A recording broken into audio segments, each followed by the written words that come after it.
So good afternoon everyone. This is Meher Nigar from MA Semester 4, and today we gather here for a peer teaching, as you know very well. So first of all, I would like to thank my professors and my seniors, Akriti Di, Sujata ma'am, all my teachers and professors, and all my dear friends and fellows.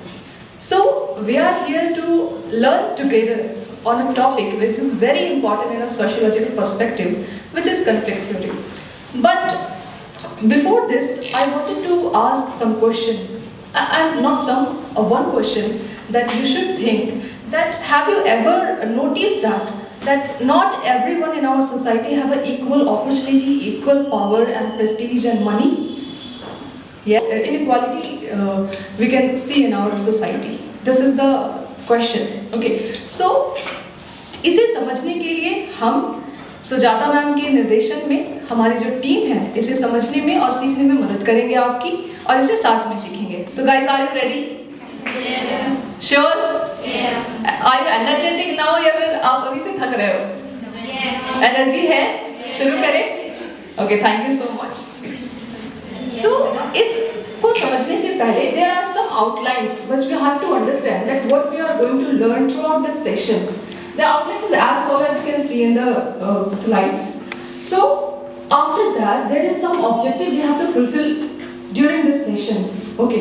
So these are some objectives we have to fulfill. So this is my suggestion to you all. So please do concentrate whatever we say, whatever we represent on slides. Okay. Because ये slide ऐसे नहीं बना है.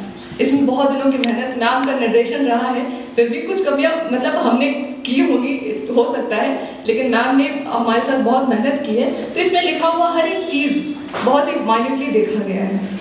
तो आप सभी से request है कि इसको बहुत बारीकी से समझिएगा ताकि हम इन ऑब्जेक्टिव्स को फुलफिल कर पाएँ, क्योंकि यही पीयर टीचिंग का हमारा ऑब्जेक्टिव होगा, जिसे हम लास्ट में आपने जो ऐप डाउनलोड किया है उसके थ्रू हम एनालिसिस करेंगे या फिर समझेंगे कि आपने कितना सीखा है. रेडी? ओके.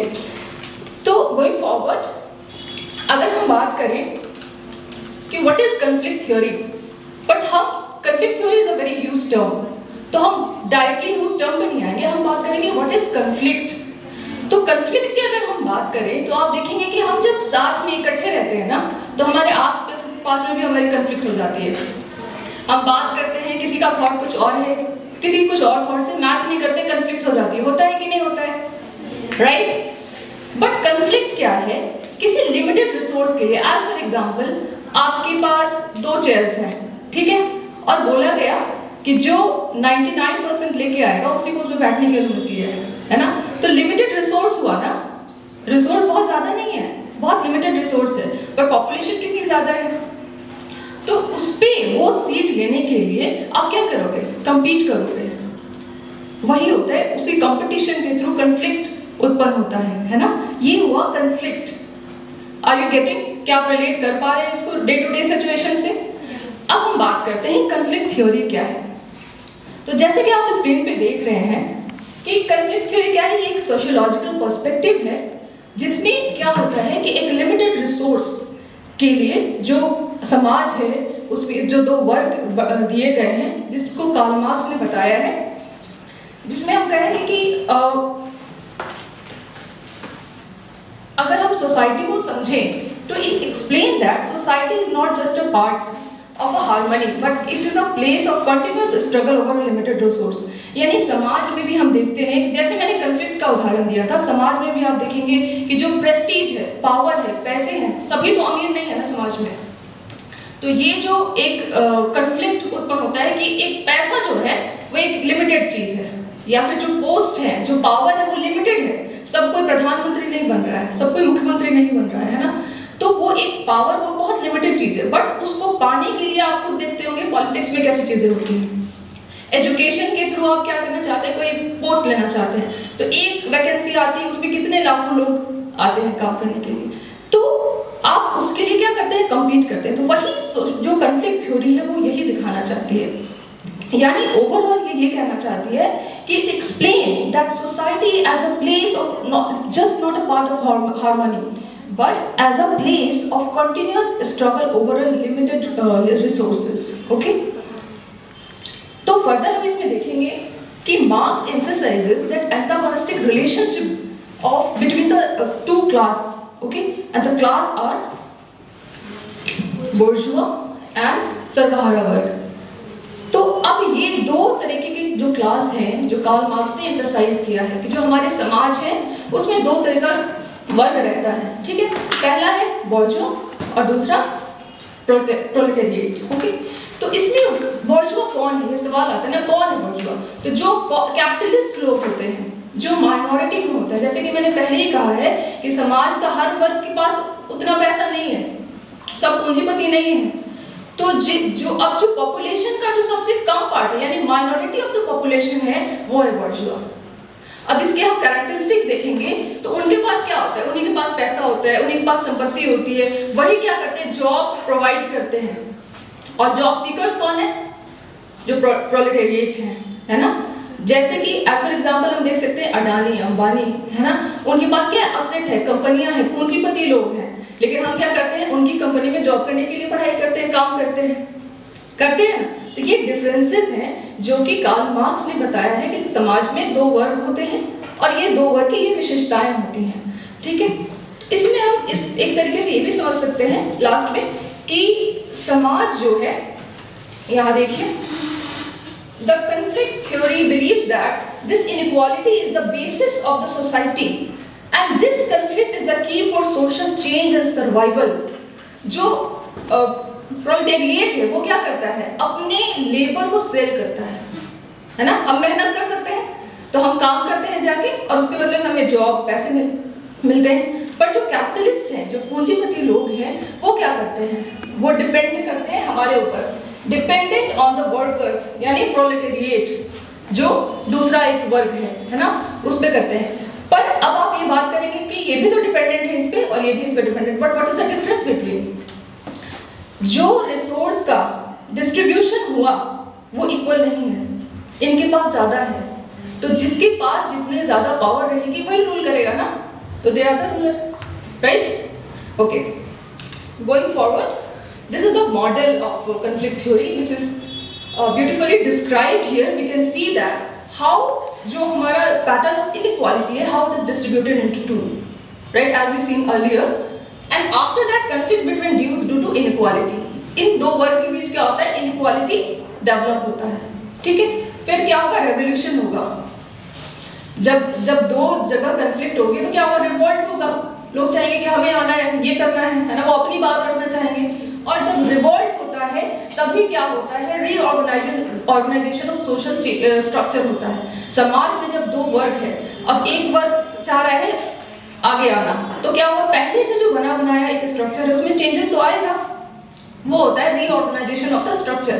और जब बहुत समय के बाद जब reorganisation of the structure, social structure होता है, तब होता है सोशल चेंज, जो कि करने में बहुत सदियां लगती हैं।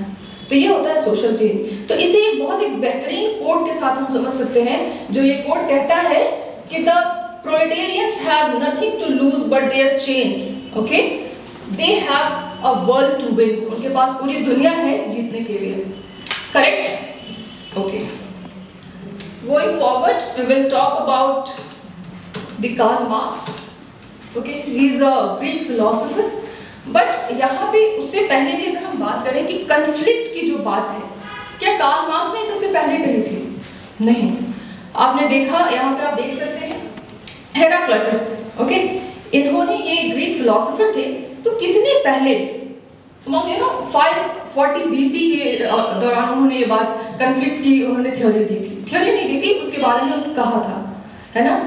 बट मैं इसके बारे में आपको एक और बात बताना चाहूंगी, आपको बिल्कुल पढ़ना चाहिए कि हेराक्लिटस कहते हैं कि वर्ल्ड जो आपका यूनिवर्स है ना, this is continuously in a flux, वो लगातार चेंज हो रहा है। बट अपार्ट फ्रॉम दिस उनकी एक और थ्योरी है, उसको मैं मस्ट रेकमेंड करूंगी, you have to read it, the theory of paradox उन्होंने दी है, you should read that, okay. After that 19th century में उन्हीं के ये जो कॉन्सेप्ट था, यानी कन्फ्लिक्ट का जो ये कॉन्सेप्ट था, they carry forward and emphasises, Karl Marx जो है उन्होंने एम्फसाइज किया इसको इकोनॉमिक के टर्म पे। उनके दो बुक थी, जिसमें एक दास कैपिटल आता है और दूसरा है द कम्युनिस्ट मैनिफेस्टो, ठीक है। इस बुक में उन्होंने इस पे अपने जो आइडियाज हैं, अपने जो व्यूज हैं, उसको बहुत ही बेहतरीन तरीके से उन्होंने रिप्रेजेंट किया है। नेक्स्ट हम आगे बढ़ेंगे। कार्ल मार्क्स जो थे, उनका जन्म आप देख सकते हैं 1818 में हुआ था, जो एक जर्मन फिलोसोफर थे। और उन्होंने भी एक जब आप इनकी हिस्ट्री पढ़ेंगे ना, तो आपको बहुत कुछ जानने को मिलेगा कि उन्होंने ऐसे सोच कन्फ्लिक्ट उन्होंने क्योंकि देखा है। जर्मनी में जिस तरह का सिचुएशन था, है ना, हिटलर ने जो किया, उनका जो इतिहास रहा है, उससे काफी ज्यादा इफेक्ट हुआ था उनके जीवन में। तब जाके उनके अंदर ये चीज सोच विचार आया और तब उन्होंने ऐसी थ्योरी दी थी। उनका जो जीवन में रहा, वो भी बहुत संघर्ष किए थे ना, तो आप जब पढ़ेंगे तो उसे आप समझेंगे। फर्दर उनकी जो सेंट्रल आइडिया थी कि उनका सुपर स्ट्रक्चर क्या है, यानी कि जो कन्फ्लिक्ट होती है कि सेंट्रल आइडिया क्या है उसका, तब हम देखेंगे कि एजुकेशन, रिलीजन, लॉज, इन सब पे उनका बहुत ज्यादा एम्फेसिस था। फर्दर हम देखेंगे कि these institution support and legitimate the ruling class. अब रूलिंग क्लास कौन है? कौन है? ओके, द रूलिंग क्लास कौन है? प्रोलेटेरियन नहीं है, वो तो मेजॉरिटी ऑफ द वो है ना, पॉपुलेशन है। बट जो रूलिंग क्लास है वो तो कौन होता है? माइनॉरिटी ऑफ द पॉपुलेशन होता है ना। तो दीज इंस्टीट्यूशन जो है, कार्ल मार्क्स ने ये बताया है कि ये जो संस्थान है, these institution are the support, ये सपोर्ट करते हैं और लेजिटिमेट करते हैं रूलिंग क्लास को, जिसके हिसाब से रूलिंग क्लास और आगे बढ़ती है ना। नेक्स्ट हम देखते हैं, ये कार्ल मार्क्स के स्ट्रक्चर है जो हमने ऑलरेडी पढ़ा है पहले। फर्दर इस कोड के थ्रू हम समझ सकते हैं, इस ट्रायंगल के थ्रू भी हम समझ सकते हैं कि जो मतलब सबसे कम है, मतलब संख्या में कम है, वो कौन है? Super ordinate. ये कौन है सुपर ऑर्डिनेट को हम और क्या कह सकते हैं? नाम बताइए, जोर से बोलिए। बोर्जू, है ना। और दूसरा कौन है? Okay, correct. फर्दर हम देखेंगे कि उनके रिफ्लेक्शंस क्या थे एजुकेशन के पॉइंट ऑफ व्यू से, है ना। तो उसको हम समझेंगे कि इसमें जब कार्ल मार्क्स के बाद और भी बहुत सारे फिलोसोफर आए थे जिन्होंने बात की थी, उन्हें हम नियो मार्क्सिस्ट कहते हैं, है ना, क्योंकि वो कम थोड़ा कह सकते हैं खतरनाक था, कह सकते हैं काइंड ऑफ, है ना। नियो मार्क्सिज्म जो आता है, तो उसमें उन्होंने जो बात की थी एजुकेशन सपोर्ट्स बोर्जुइज, जो हमने अभी समझा। खतरनाक कौन था? खतरनाक इन द सेंस कि मैम जो नियो मार्क्सिस्ट को नहीं नियो मार्क्सिस्ट कम वो थे, थोड़े रिवॉल्व इस तरीके से कह सकते हैं। तो इसमें जो एजुकेशन जो होता है वो सपोर्ट करता है बोर्जुइज को, ठीक है। Further education as a instrument of ruling class, हमने देखा है कि एजुकेशन कैसे सपोर्ट करता है, सोचने की बात है, कैसे सपोर्ट कर रहा है कि एजुकेशन सिस्टम जो बनाने वाला है, तो क्या वो वर्किंग क्लास है? क्या नहीं है ना। बनाने वाला कौन है? रूलिंग क्लास है। तो जो बनाएगा वो थोड़ी अपने लिए विरोध का वो ये करेगा, है ना, वो वही चीजें बनाएगा जो वो चाहता है सोसाइटी में। इसलिए कह सकते हैं कि जो एजुकेशन है इंस्ट्रूमेंट, एक टूल की तरह इस्तेमाल करता है। कौन करता है इस्तेमाल? जो रूलिंग क्लास है वो करता है। फर्दर हम देखेंगे help rich people remain rich, जो अमीर है वो अमीर रह जा रहे हैं, जो गरीब है वो गरीब ही रह जा रहे हैं। फर्दर हम देखेंगे कि produces class inequality reproduces inequality leading to social conflict, और यही जो इनइक्वालिटी है वो क्या करती है? सोशल कन्फ्लिक्ट उत्पन्न करती है समाज में, reproduces social conflict in society. Further हम एक एग्जांपल से देख सकते हैं, वेरी जनरल एग्जांपल, आपने खुद अपने क्लास में आपने देखा होगा, हमारे क्लास में सभी अमीर घर से नहीं होते हैं, है ना। तो जो अमीर घर से हैं उनके पास 2-2 ट्यूशंस हैं। उसकी मैथ कमजोर है, मैथ के लिए भी ट्यूशंस लग गए, हिंदी कमजोर है, हिंदी के लिए भी लग गए। बट जो एक गरीब परिवार से, वो तो सिर्फ एक सरकारी स्कूल में जा रहा है, लेकिन जो अमीर परिवार का बच्चा है वो प्राइवेट स्कूल में जा रहा है। तो उससे क्या होगा? आप अगर अच्छे स्कूल में जाएंगे तो अच्छा नॉलेज मिलेगा, है ना। रिसोर्सेज आपके पास ज्यादा होंगे तो आप ज्यादा एक्सप्लोर कर पाएंगे चीजों को, तो फिर आपको पद भी तो मिलेगा अच्छा वाला, है ना। तो ये चीजें बिल्कुल यहाँ पे स्पष्ट आप समझ सकते हैं। Unequal access to quality education, वही जो मैं अभी बात कर रही हूँ। एजुकेशन फिर हो गया ना, इनइक्वालिटी क्या रिप्रेजेंट हो रहा है। फर्दर हम देख सकते हैं education as a tool of class dominance, education के हिसाब से भी हम डोमिनेंट सोसाइटी में दिखा सकते हैं, देखते हैं। फर्दर हम देखते हैं proposal for free and public education. Karl Marx ने यह भी कहा था कि क्या होना चाहिए, फिर ये तो चल रहा है पर होना क्या चाहिए, तो उन्होंने कहा कि free and compulsory education, public education जो है वो होना चाहिए। फर्दर हम देखें abolition of the child factory labour in the present form, जो चाइल्ड लेबर है वो हटना चाहिए। Further combination of education and industrial production. अब हम यहाँ पे देखेंगे कि अभी हमने किन किन के बारे में, सोशियोलॉजिस्ट के बारे में जाना है। फर्स्ट हेराक्लिटस के बारे में जाना है, दूसरा कार्ल मार्क्स के बारे में जाना है। पर उनके अलावा अनेक ऐसे थिंकर आए हुए हैं, पर हमारे पास समय का कंस्ट्रेंट है, क्योंकि बहुत प्रिसाइज वे में हमें चीज़ों को समझाना है, तो हमें भी कुछ ही लोगों के बारे में बात करेंगे और आगे कुछ लोगों के जो सोशियोलॉजिस्ट हैं उनके व्यूज़ के बारे में भी हम देखेंगे, जिसमें आप देख सकते हैं एंटोनियो ग्राम्स्की, मिल्स है, लुइस अल्थ्यूजर है, इवान इलिच है, जिन्होंने डी स्कूलिंग आपने पढ़ा होगा, उसका कंसेप्ट दिया था, राल्फ डेरेनडॉर्फ है। फर्दर हम देखेंगे बॉर्ड्यू है, सैम बॉवल्स है, Herbert and Gintis, Randall Collins and Patricia Hill Collins.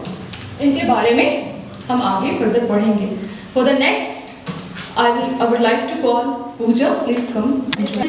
Power, the ability of dominant group to control resource and impose their will on others। जो हम दो ग्रुप्स के बारे में पढ़ रहे हैं ना, उसमें जो डोमिनेंट ग्रुप होता है वो मेनली क्या करता है कि अपने रिसोर्सेज को कंट्रोल करके रखता है, और जो पावर होती है उसको दूसरों पे इम्पोज करता है, ताकि उसका जो पावरफुल विल है वो बना ही रहे। ठीक है, इसका एग्जांपल हम लेते हैं। अगर हिस्ट्री से इसका एग्जांपल लिया जाए तो आपने ब्रिटिशर्स को देखा था, इंडिया में ब्रिटिशर्स ने कितने सालों तक राज किया। ठीक है, तो जो ब्रिटिशर्स आए, देश हमारा था, ठीक है, राज हमें करना चाहिए था, लेकिन जो रूल्स रेगुलेशंस थे वो कौन बना रहा था? ब्रिटिशर्स बना रहे थे। गवर्नर जनरल और वाइस रॉय जो थे वो ब्रिटिशर्स के थे, जो मिलिट्री फोर्सेस थी वो ब्रिटिशर्स की थी। तो जब 1857 का जो रिवॉल्ट हुआ, आप लोगों को पता ही होगा, हिस्ट्री वालों को खासकर, तो जब वो रिवॉल्ट हुआ तो उसमें असफलता ही हाथ लगी थी इंडियंस को। क्यों? क्योंकि जो पावर में थे वो ब्रिटिशर्स थे, तो जो कंट्रोल था, आप देखोगे कि पावर के साथ ही कंट्रोल आता है। ठीक, now we will discuss the dominance. What is dominance? आप में से कोई बताएगा डोमिनेंस क्या है?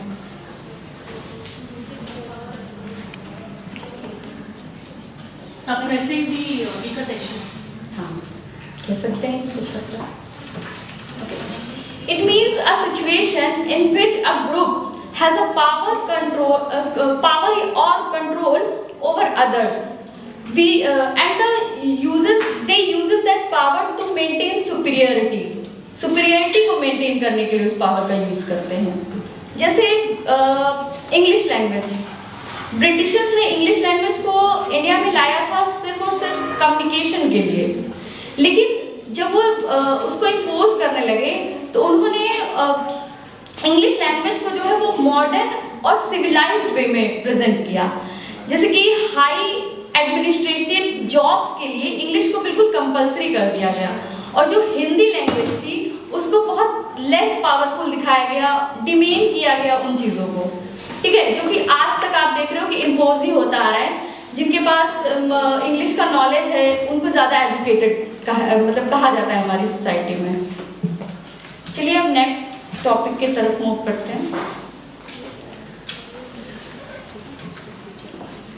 Structural inequality. तो इक्वालिटी तो हम लोगों ने देखा कि अनइक्वल डिस्ट्रीब्यूशन था पावर का, प्रेस्टीज एंड अपॉर्चुनिटीज का, लेकिन जब ये इनइक्वालिटी एक सोशल इंस्टीट्यूशन के अंदर लाई कर जाए, एक सोशल इंस्टीट्यूशन के थ्रू इनइक्वालिटी हो, तो वो स्ट्रक्चरल इनइक्वालिटी में आ जाता है। जैसे इंडिया में कई सारे कॉलेजेस हैं जहाँ सिर्फ रिच क्लास के जो बच्चे हैं वही पढ़ पाते हैं। उसका कारण ये है, वहाँ पे कहीं लिखा नहीं है कि वहाँ पे रिच के ही बच्चे पढ़ेंगे, ऐसा कुछ भी लिखा नहीं है, क्राइटेरिया में मेंशन नहीं है, लेकिन उसकी फीस इतनी हाई रहती है। या वहाँ पे फ्लुएंट इंग्लिश को बहुत ज़्यादा प्रमोट किया जाता है, जो टीचर्स होते हैं, जो स्टूडेंट होते हैं, तो जो मार्जिनलाइज्ड ग्रुप के बच्चे हैं तो वो ऑलरेडी वहाँ एडजस्ट नहीं कर पाएंगे, और मान लीजिए कि कुछ लोग एडजस्ट करते भी हैं तो उनको फीस का प्रॉब्लम क्रिएट कर देते हैं। तो ये जो इनइक्वालिटी क्रिएट हो रही है वो स्ट्रक्चरल इनइक्वालिटी को दिखाती है। Next is exploitation. using someone's resource and labor for creating profit. इसका एक बहुत बेहतरीन एग्जाम्पल मैं देना चाहूँगी। जैसे जो बड़ी बड़ी कंपनीज होती हैं, मैं कंपनीज का इस बार नाम नहीं मेंशन करूँगी, तो जो बड़ी बड़ी कंपनीज होती हैं वो प्रॉफिट जनरेट करती हैं किन से? जो लेबर्स होते हैं उनसे, ठीक है। जो लेबर्स होते हैं वो प्रोड्यूस तो करते हैं, लेकिन जो प्रोडक्ट प्रोड्यूस करते हैं उससे भी ज़्यादा उसकी वैल्यू को क्रिएट करते हैं, ठीक। लेकिन उनका जो सैलरी या वेजेस होता है ना, वो बहुत उन्हें कम दिया जाता है, बस इतना कि उनका रोटी कपड़ा मकान जैसा हिसाब किताब चलता है। तो ये जो होता है, ये इसी चीज़ को मतलब सरप्लस थ्योरी में बताया गया है कि डोमिनेंट ग्रुप जो होते हैं या कैपिटलिस्ट जो ग्रुप होता है वो लेबर्स को इतना ज़्यादा एक्सप्लॉइट करता है, उनको फेयर सैलरी इतनी कम मिलती है, फेयर वैल्यू उसका नहीं दिया जाता, जिसकी वजह से एक्सप्लॉइटेशन होता है, क्योंकि जो प्रॉफिट होता है वो सारा का सारा ओनर के पास चला जाता है। तो ये लेबर का एक्सप्लॉइटेशन है। Power struggle, it is a conflict between group to gain और मेंटेन कंट्रोल ओवर अथॉरिटी और एंड रिसोर्सेज, यानी कि शक्ति को प्राप्त करने का संघर्ष। जो अभी हम लोगों ने पावर को देखा था, हम सब चाहते हैं कि हमारे पास पावर हो, कोई ऐसा नहीं चाहता कि हम पावरलेस रहें। तो जो उसको पाने का स्ट्रगल होता है वो पावर स्ट्रगल मतलब कहलाता है। इसको मैं एक एग्जांपल से क्लियर करती हूँ। पॉलिटिकल पार्टीज में आपने देखा होगा, अभी इलेक्शन आने वाले हैं, तो एक पार्टी जो ऑलरेडी एग्जिस्ट कर रही है वो पावर में है, और जो दूसरी पार्टी है वो अभी पावर में आने के लिए कितना ज़्यादा compete करती है, अलग अलग मेथड्स यूज करती है। तो ये स्ट्रगल है पावर का, जो एक दूसरे को मतलब मेंटेन करने के लिए यूज करते हैं। आई होप आप लोगों को समझ आ रहा है। Next is competition. कंपटीशन तो बहुत मतलब इन जनरल टर्म है, आप सबको बहुत अच्छे से पता होगा, क्योंकि इस इंस्टीट्यूशन में अगर आप बैठे हो तो compete करके ही आए हो कुछ लोगों को, right?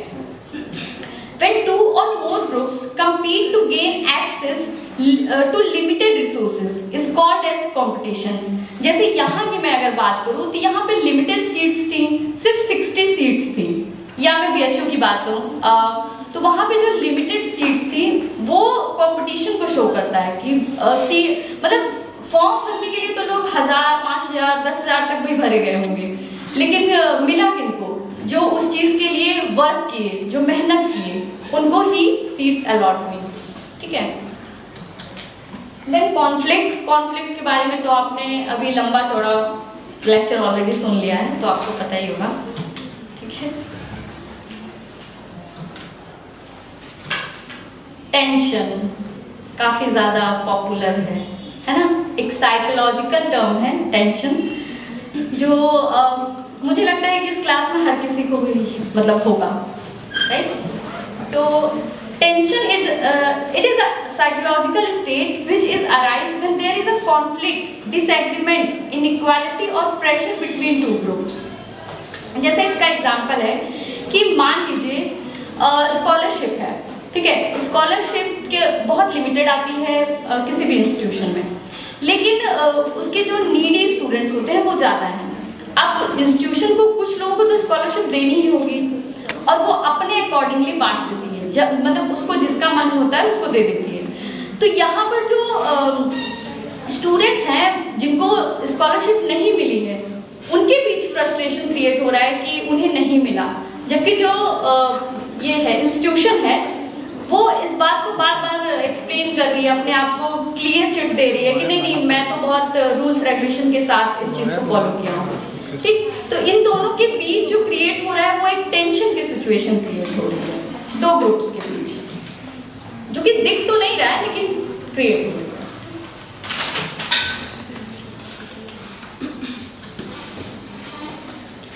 Struggle for equality, girls को तो बहुत अच्छे से ये पॉइंट समझ में आएगा कि हम कैसे इक्वालिटी के लिए स्ट्रगल कर रहे हैं। तो it is a continuous effort of oppressed group to achieve equal rights and opportunity and treatment in the society. oppressed group आपको पता ही है, जो लेबर ग्रुप होता है जिसको मतलब उत्पीड़ित किया जाता है, जिसको परेशानी होती है, आप देखोगे कि हमारा जो सोसाइटी है वो मेल डोमिनेटिंग सोसाइटी है, तो गर्ल्स आज भी ऑप्रेस्ड ग्रुप ही हैं हमारी सोसाइटी में। मैं एक डेटा देना चाहूँगी कि All India Survey on Higher Education 2020 report में कहा गया है कि 48% वुमेन्स ही इनरोल हुई हैं हायर एजुकेशन के लिए। तो आप देख रहे हो कि ये 50% तक भी नहीं पहुंचा है, हम मेंस के अभी इक्वल भी नहीं आए हैं, मतलब हाफ में भी नहीं आए हैं। Collective action, it means the organized effort of people who unite to fight against injustice and inequality। जब एक ग्रुप एक ही प्रॉब्लम के लिए एक साथ इकट्ठा होके उस प्रॉब्लम को फाइट करने के लिए जो मेजर्स लेती है, तब वहाँ पे कलेक्टिव एक्शन आ जाता है। जैसे नॉन कोऑपरेशन मूवमेंट के बारे में सुना होगा, ठीक है, तो गांधी जी के साथ मिलकर सारे इंडियंस आ गए, उसमें मतलब जो रिच थे पुअर थे ऐसा कुछ भी नहीं था, सारे के सारे इंडियंस मिलकर किसके अगेंस्ट लड़ रहे थे, ब्रिटिशर्स के।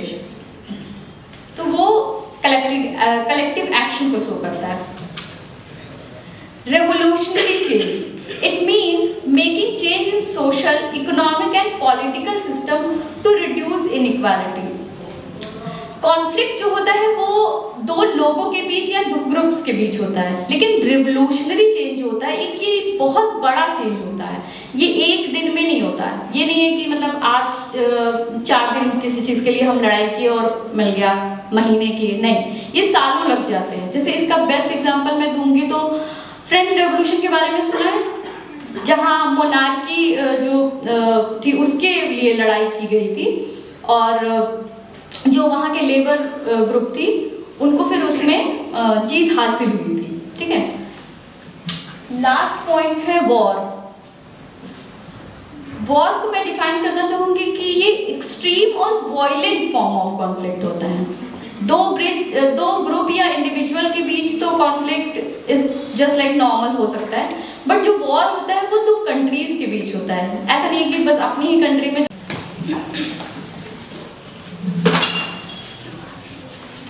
So good afternoon all. I Kirti Tejaswini. Now we are going to discuss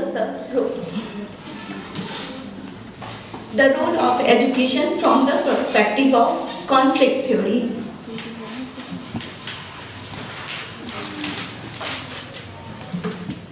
This book selection from the prison notebook, ये एंटोनियो ग्राम्सी की बुक है, जो कि एक इटालियन मार्क्सिस्ट फिलोसोफर थे, जिनकी ये इन्फ्लुएंशियल बुक है, जिसको इटली भाषा में हम लोग क्वाड्रिनी डेल कैडकिरा बोलते हैं, जो इन्होंने मैसोलिनी फैसिस्ट रीजन थी उस समय लिखी थी। और ये कलेक्शन ऑफ नोटबुक जो है उन्होंने 1929 से 1935 के बीच में इम्प्रिजनमेंट में लिखा था, क्योंकि उस समय वो जेल में थे। और जो ट्यूरिंग पब्लिशर है इडेंटुई पब्लिश इनके नोटबुक को 6 वॉल्यूम में किए हैं, और इन्होंने जो मोर देन 30 नोट्स बुक लिखे थे, जिसका कंपाइलेशन है 6 वॉल्यूम में, ठीक है। अब हम लोग जानेंगे कि हेजेमनी, कॉन्सेप्ट ऑफ हेजेमनी इन्होंने दी थी। तो हेजेमनी क्या है? तो हेजेमनी ये है कि हम अपने कल्चर, आइडियोलॉजी और इकोनॉमिक डोमिनेंस के थ्रू किसी के ऊपर अपना डोमिनेंस शो करते हैं और उनसे कंसेंट लेते हैं, और उनको सामने वाले को ये पता नहीं चलता है कि वो गलत है, वो उस चीज को सही मानते हैं, ठीक है, क्योंकि वो कल्चर के थ्रू ऐसा दिखाते हैं कि ये सही है। या एजुकेशन सिस्टम में भी ये देखते हैं हम लोग, तो वहाँ पे उसको एजुकेशनल हेजेमनी कह देंगे। उसी तरह से कल्चर में जब हम लोग ये चीज़ देखते हैं तो कल्चरल हेजेमनी। तो एजुकेशनल हेजेमनी में क्या होता है कि एजुकेशनल आइडियोलॉजी के थ्रू हम लोग लेजिटिमेट कर देते हैं उनको कि ये सही है, और वो लोग इस चीज़ को सही मानते हैं। जैसे कि एजुकेशन सिस्टम में अगर पॉलिटिशियन लोग, अभी हम लोग करेंट एग्जांपल देखते हैं कि अभी जो हमारी बीजेपी गवर्नमेंट है, तो हम लोगों ने क्लास 7 की न्यू टेक्स्ट बुक आ गई है, तो उसमें आपने देखा होगा मोस्ट ऑफ द कंटेंट जो दिल्ली सल्तनत और मुगल से रिलेटेड थी वो डिस्कार्ड कर दिया गया है, और मेन फोकस किस पे किया गया है, आप लोग कोई जानते हैं? Indian history. इंडियन हिस्ट्री पे तो है नहीं, जैसे कि उस पे अब गुप्ता इंपेरियर, मगध इंपेरियर पे फोकस किया गया है, जो हिंदू को डोमिनेट करती थी। आइडियोलॉजी में इंडियन कल्चर को प्रमोट करने की कोशिश है ना। Sorry for this. अब ये एजुकेशन साइट ऑफ स्ट्रगल कैसे बनती है, अब इसका एग्जाम्पल हम लोग देख सकते हैं कि रिजर्वेशन जो पॉलिसीज आती है तो उसमें जब रिजर्वेशन मिलती है तो अपर कास्ट वाले लोग विरोध करते हैं, उसका करते हैं कि क्यों मिल रही है, लेकिन वो मिल रही है तो ये एक स्ट्रगल का कारण बन रही है जिससे कॉन्फ्लिक्ट क्रिएट हो रहा है। तो इसी चीज को उन्होंने कहा कि ये साइट ऑफ स्ट्रगल है। अब हम लोग जानेंगे कि कल्चरल हेजेमनी क्या होता है। तो कल्चर के थ्रू जब हम किसी चीज को इम्पोज करते हैं किसी पे, तो इसमें हम लोग एग्जाम्पल देख सकते हैं कि हमारी जो सोसाइटी है पैट्रियार्कियल सोसाइटी थी। तो जब हम इसको भी टेक्स्ट बुक के एग्जाम्पल से देख सकते हैं कि जो क्लास 6 की टेक्स्ट बुक अगर हम लोग देखेंगे तो उसमें पहले साइंस के टेक्स्ट बुक में जो भी मेल साइंटिस्ट वगैरह को ज़्यादा दिखाया गया है, और लेकिन अभी का जो न्यू टेक्स्ट बुक आया उसमें फीमेल साइंटिस्ट को भी इंक्लूड किया गया है और इंडियंस, मेनली इंडियंस को फोकस किया गया है। जैसे कि हम लोग एक एग्जांपल मैं बताती हूँ, जैसे कि जानकी अमलक जो बॉटनिस्ट थी जिन्होंने सेज साइलेंट वैली पे वर्क किया था, उनको इंक्लूड किया गया है। इसी तरह आपको बहुत सारी चीजें दिखेंगी।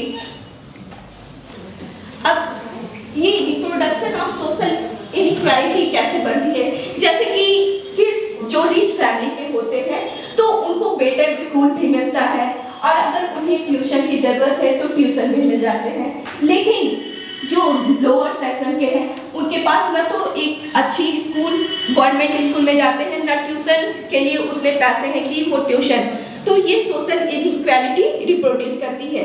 और एक वर्ड है जिसे ट्रैकिंग सिस्टम बोलते हैं। ट्रैकिंग सिस्टम ये है कि उसमें ये किया जाता है कि दिखाया जाता है कि आप जो लोअर सेक्शन के लोग हैं वो वोकेशनल कोर्सेज में जाएं, तो ये चीज को उन्होंने ट्रैकिंग से दिखाया है। नेक्स्ट हम लोग जानेंगे कि रोल ऑफ इंटेलेक्चुअल क्या है। तो ग्रैम्सी ने इंटेलेक्चुअल को 2 कैटेगरीज में बांटा है, एक ट्रेडिशनल इंटेलेक्चुअल और सेकंड है ऑर्गेनिक इंटेलेक्चुअल। तो ट्रेडिशनल इंटेलेक्चुअल में उन्होंने इंक्लूड किया है प्रोफेसर, राइटर जिनकी आइडियोलॉजी डोमिनेट करती है किसी सोसाइटी में, और ऑर्गेनिक इंटेलेक्चुअल वो है जो वीकर सेक्शन है सोसाइटी का और वर्किंग क्लास है, जिनका जो तो जब ये विरोध करते हैं तो उससे जो उत्पन्न एक हेजेमनी है उसको काउंटर हेजेमनी कहते हैं। तो जब लोअर सेक्शन उसका विरोध करते हैं डोमिनेंट क्लास का, तो उसके से जो उत्पन्न ये होता है उसको काउंटर हेजेमनी कहते हैं।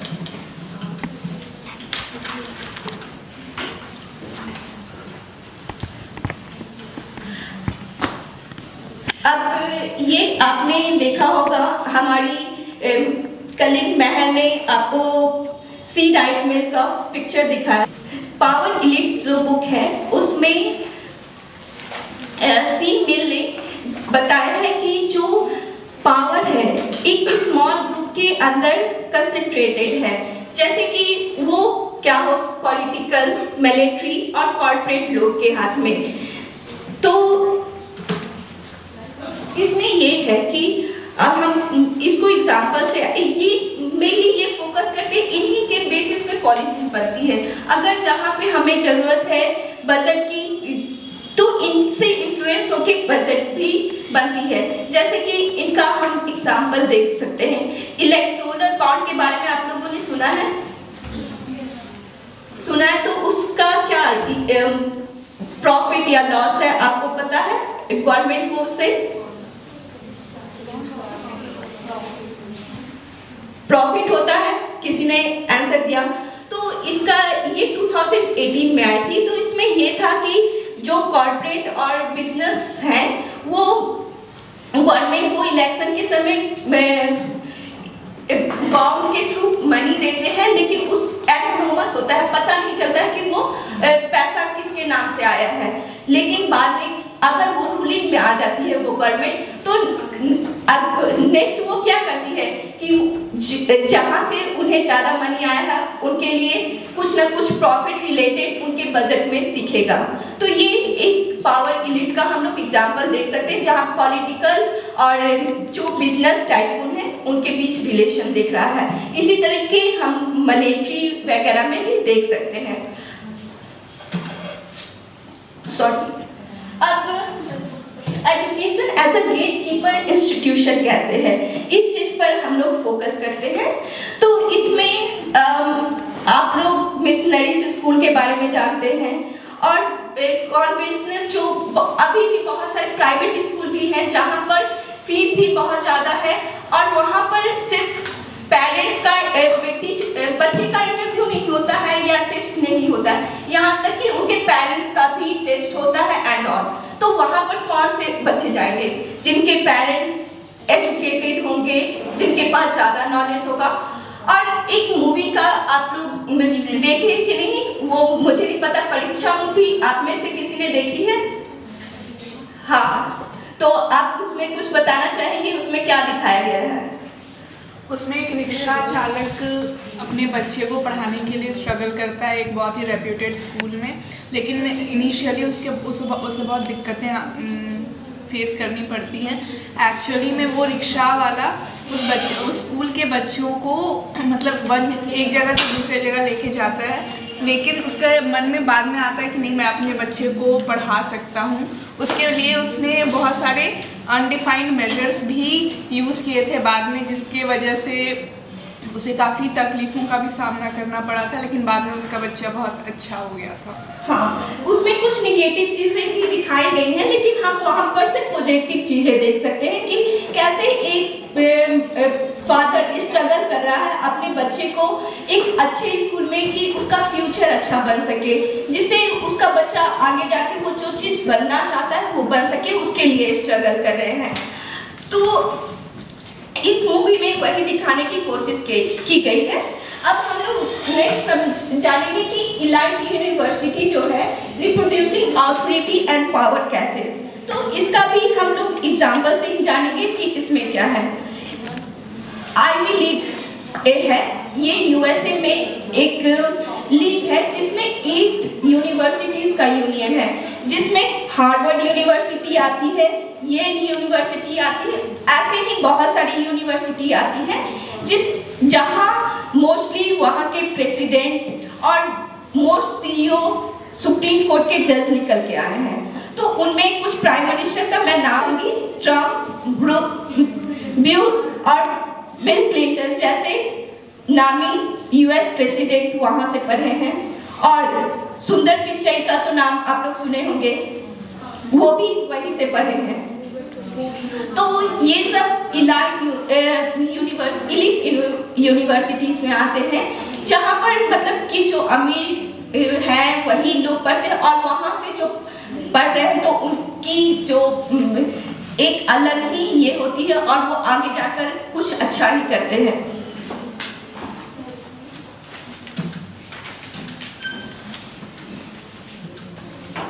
अब हम लोग नेक्स्ट आ जाते हैं द क्रेडेंशियल सोसाइटी। ये रेंडाल कॉलिन की एक बुक है, वन ऑफ द बेस्ट जो अभी तक मैंने इनकी एक कॉन्फ्लिक्ट थ्योरी से रिलेटेड बुक पढ़ी, मुझे बहुत अच्छी लगी, और मैं आप सबको भी रिकमेंड करूंगी कि आप भी एक बार इस बुक को जरूर देखें, क्योंकि ये अभी के प्रोस्पेक्टिव में है इसलिए, और सब बुकें भी अच्छी हैं, लेकिन अभी के पर्सपेक्टिव में क्यों है ये जब मैं आगे आपको बताऊंगी तो ज़्यादा बेहतर समझ में आएगा। तो इन्होंने इस बुक में क्रीडेंशियल की बात की है। क्रीडेंशियल मतलब होता है कि डिग्री, आपके पास कितनी डिग्रीज हैं। अगर आपके पास ज़्यादा डिग्री है तो आपका स्टेटस सोसाइटी में एक अलग दिखेगा, आपको समझा जाए कि आप एक अलग रुतबा आपसे देखा जाता है अगर आपके पास हो। तो ये क्रीडेंशियल इन्फ्लेशन का कारण कैसे बनती है? तो क्रीडेंशियल इन्फ्लेशन ये होता है कि rise in educational requirement for job as rising proportion of population attain more advanced degree।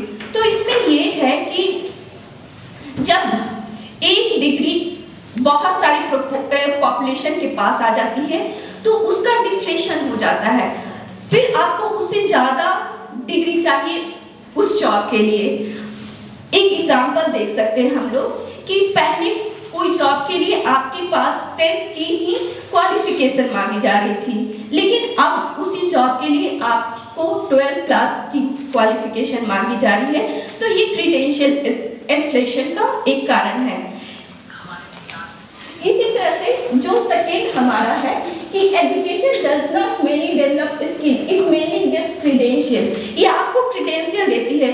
तो इसका इन्होंने टेक्नोलॉजी के थ्रू एग्जाम्पल दिया है कि जैसे जैसे टेक्नोक्रेटिक आइडियाज आ रहे हैं तो आप अनस्किल्ड लेबर की डिमांड कम हो रही है, आपके अंदर और स्किल होना चाहिए। आपके अगर अंदर स्किल नहीं है तो आप ऐसे ही आउट हो जाएंगे जॉब फील्ड से। तो एक इनकी लाइन है, इनकी बुक से मैंने ली है, जिसको आप लोग ध्यान से सुनिएगा, जिससे मैं बोल रही थी आप कनेक्ट कर पाएंगे कि इन्होंने ये बुक लिखी है 1979 में और किस पर्सपेक्टिव तक ये पहुंच चुके थे उसमें। The inflationary explanation of the education sector does provide a potential solution to a profound problem now becoming apparently in the advanced world, technological displacement of the middle class as computerization and development of artificial intelligence threaten to eliminate non-manual jobs। आपको इसमें क्या चीज मैं आपको focus करने के लिए कह रही थी, आपको कुछ पता चला? इसको लिखा हुआ दिखाएंगे तो ज्यादा पता चलता था बेटा। इतना लंबा पढ़ दी, उससे कुछ लोगों का ध्यान गया होगा, कुछ लोगों का क्या आप टेक्नोलॉजी और जो एआई है उसको उन्होंने 1970s में ही मेंशन किया था कि ये मैनुअल जॉब को खत्म कर देंगे या थ्रेटन करेंगे। हाँ, तो देखिए हम लोग कितने दिन से जान रहे हैं, आप बताइए, आप लोग कितने दिन से आर्टिफिशियल इंटेलिजेंस के बारे में जान रहे हैं, एआई के बारे में? हाँ, कॉमन कब से हुआ? और ये 1979 में इस चीज को कह के चले गए, तो ये चीज दिखाती है। इन्हीं की बुक से इन्होंने प्रोपोजिशन खोज दिए हैं, उन्हीं से रिलेटेड एक ये भी है कि educational requirement of job in industrial society increase because the proportion of job requiring low skill decreases and proportion of requiring high skill increases। तो इससे हम लोग ये समझ रहे हैं कि जो proportion of job low skill की है वो क्यों कम हो रही है, क्योंकि हमारे अंदर ज़्यादा स्किल डेवलप होने लगी है, तो इसलिए लो स्किल की जॉब कम हो रही है। अब नेक्स्ट हम लोग आ जाते हैं नेक्स्ट टॉपिक, जो पैट्रिसिया हिल कॉलिन की बुक है ब्लैक फेमिनिस्ट थॉट, जो इसमें इन्होंने इंटरसेक्सुअलिटी की बात की है। जो इंटरसेक्सुअलिटी है उस सबसे हम ये समझते हैं कि सोसाइटी में सिर्फ एक फैक्टर नहीं है किसी के इनइक्वालिटी को दिखाने के लिए, उसके बहुत सारे फैक्टर हैं जो इस पिक्चर में शो किया गया है। Class, nationality, sexual orientation, ability, gender, race. तो ये सब चीजें बनती है किसी के डोमिनेंस का कारण या किसी के सप्रेशन का कारण। एक फैक्टर नहीं है कि कोई डोमिनेंट है सोसाइटी में या कोई रिप्रेसिव है सोसाइटी में। तो इस चीज को इन्होंने, और ये इनका मेन फोकस था अफ्रीकन अमेरिकन वुमेन पे, इन्होंने फोकस इस पे दिया है, लेकिन इनकी जो थ्योरी है वो कॉन्फ्लिक्ट थ्योरी को भी शो करती है, इसलिए यहाँ पर मैंने इसे इंक्लूड किया है। तो इंटरसेक्सुअलिटी मतलब आप लोग समझ गए कि बहुत सारे फैक्टर हैं किसी के डोमिनेंट और ऑपरेशन का कारण, तो ऑपरेस्ट होने का कारण। अब जो सेकेंड है कि मैट्रिक्स ऑफ डोमिनेशन क्या है, तो मैट्रिक्स ऑफ डोमिनेशन उसी चीज को शो कर रहा है, लेकिन यहाँ पे सप्रेशन का काम सिर्फ करेगा। वहाँ पे डोमिनेंस और सप्रेशन दोनों को इंक्लूड किया गया है, लेकिन यहाँ पे सिर्फ सप्रेशन, जो मैट्रिक्स ऑफ डोमिनेशन कर रही है तो किसी चीज को सप्रेस कर रही है, तो उस चीज को यहाँ पर शो किया गया है कि कैसे किसी को जैसे कि हम देख सकते हैं कि कोई वीकर सेक्शन की दलित वुमेन है, तो एक तो वो दलित है, वो चीज़ उसको सप्रेस कर रही है। फिर अगर इकोनॉमिकली वो वीक है, फिर उसका जेंडर भी वहाँ पे ये कर रहा है उसके सप्रेशन का। तो ये ओवरऑल है मेरे स्लाइड का the role of education from the perspective of conflict theory. Now I call Aranya to forward. Thank you.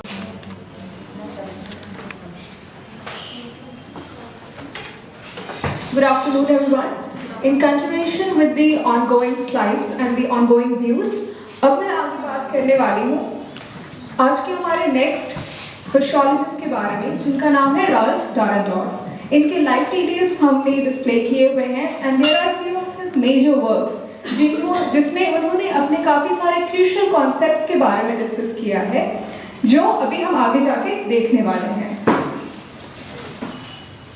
तो आज का मेरा पहला टॉपिक है प्रोपोजिशंस, जो कि डारेंडॉर्फ के थ्योरी में हमें मिल रहा है। पहला क्वेश्चन अराइज होता है, आखिर ये प्रीपोजिशन होता क्या है? तो प्रीपोजिशन बेसिकली एक सेट ऑफ आइडियाज, बिलीफ या असर्शन है जो कि सोशियोलॉजी में किसी सोशल फेनोमेना को डिस्क्राइब कर रहा होता है।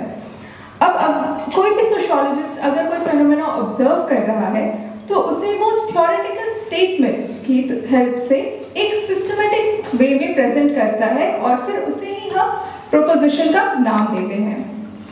तो इस कॉन्फ्लिक्ट थ्योरी में इस प्रीपोजिशन का मेनली 4 एम है।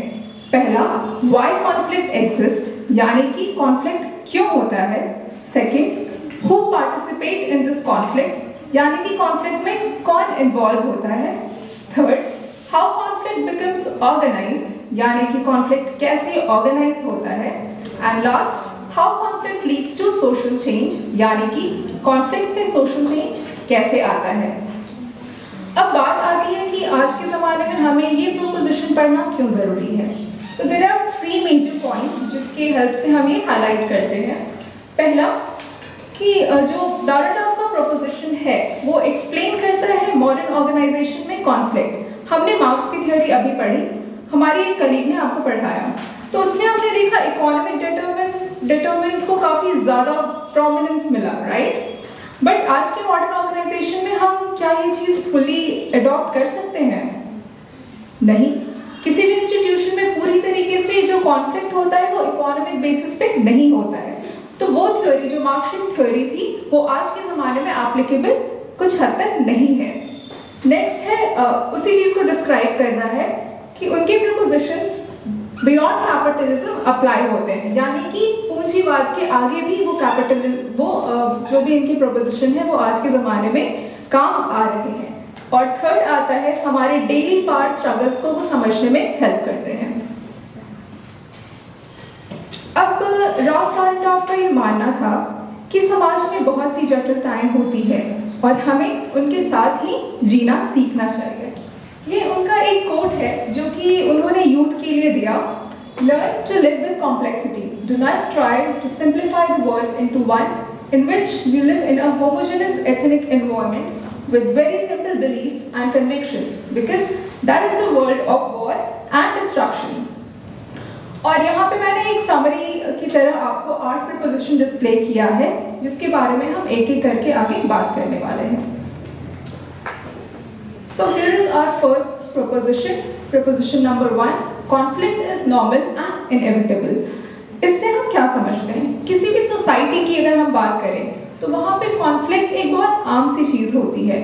अगर वहाँ पे कॉन्फ्लिक्ट हो रहा है इसका मतलब ये नहीं है कि वो उस सोसाइटी के फंक्शनिंग में कोई फेलियर दर्शा रहा है, बिल्कुल नहीं, बल्कि वो एक ऐसी चीज़ है जिससे हम ये समझ सकते हैं कि वो सोसाइटी बिल्कुल सही तरीके से काम कर रही है और सबको अपना एक व्यू मिल रहा है, एक दर्जा मिल रहा है कि हाँ हम अपने व्यू पॉइंट को प्रेजेंट कर पा रहे हैं। नेक्स्ट है कि इनएविटेबल वर्ड आता है हमारे पास जिसका मतलब होता है अनअवॉइडेबल, यानी कि जिसे टाला ना जा सके। अब ये क्यों हो रहा है, हम कॉन्फ्लिक्ट को रोक क्यों नहीं पा रहे हैं? इसका आंसर आता है क्योंकि हर सोसाइटी में किसी ना किसी तरीके की अनइक्वालिटीज या इनइक्वालिटीज प्रेजेंट है। सब लोग एग्री करते हैं इस बात से?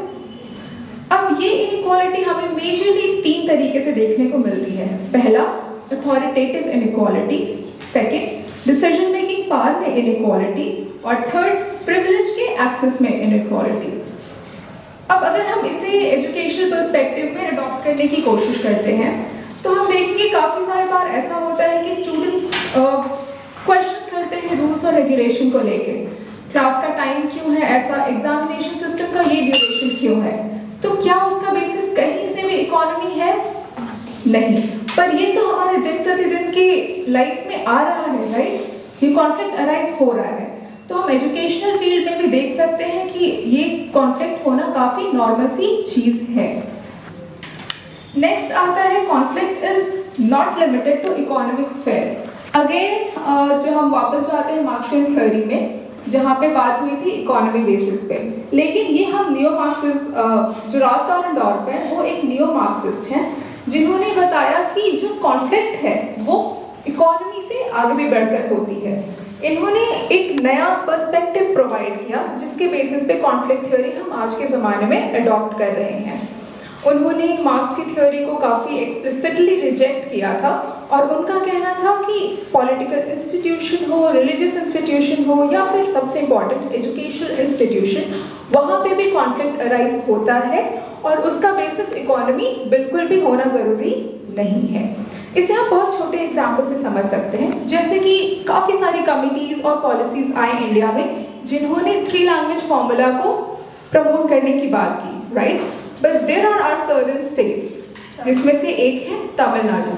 अब उन्होंने स्टार्टिंग से ही इसे क्रिटिसाइज किया। आई गेस काफ़ी लोगों को पता होगा इसके बारे में। हाँ, उन्होंने हिंदी को अडॉप्ट करने से मना किया। तो क्या इसका बेसिस कहीं से भी इकोनॉमी था?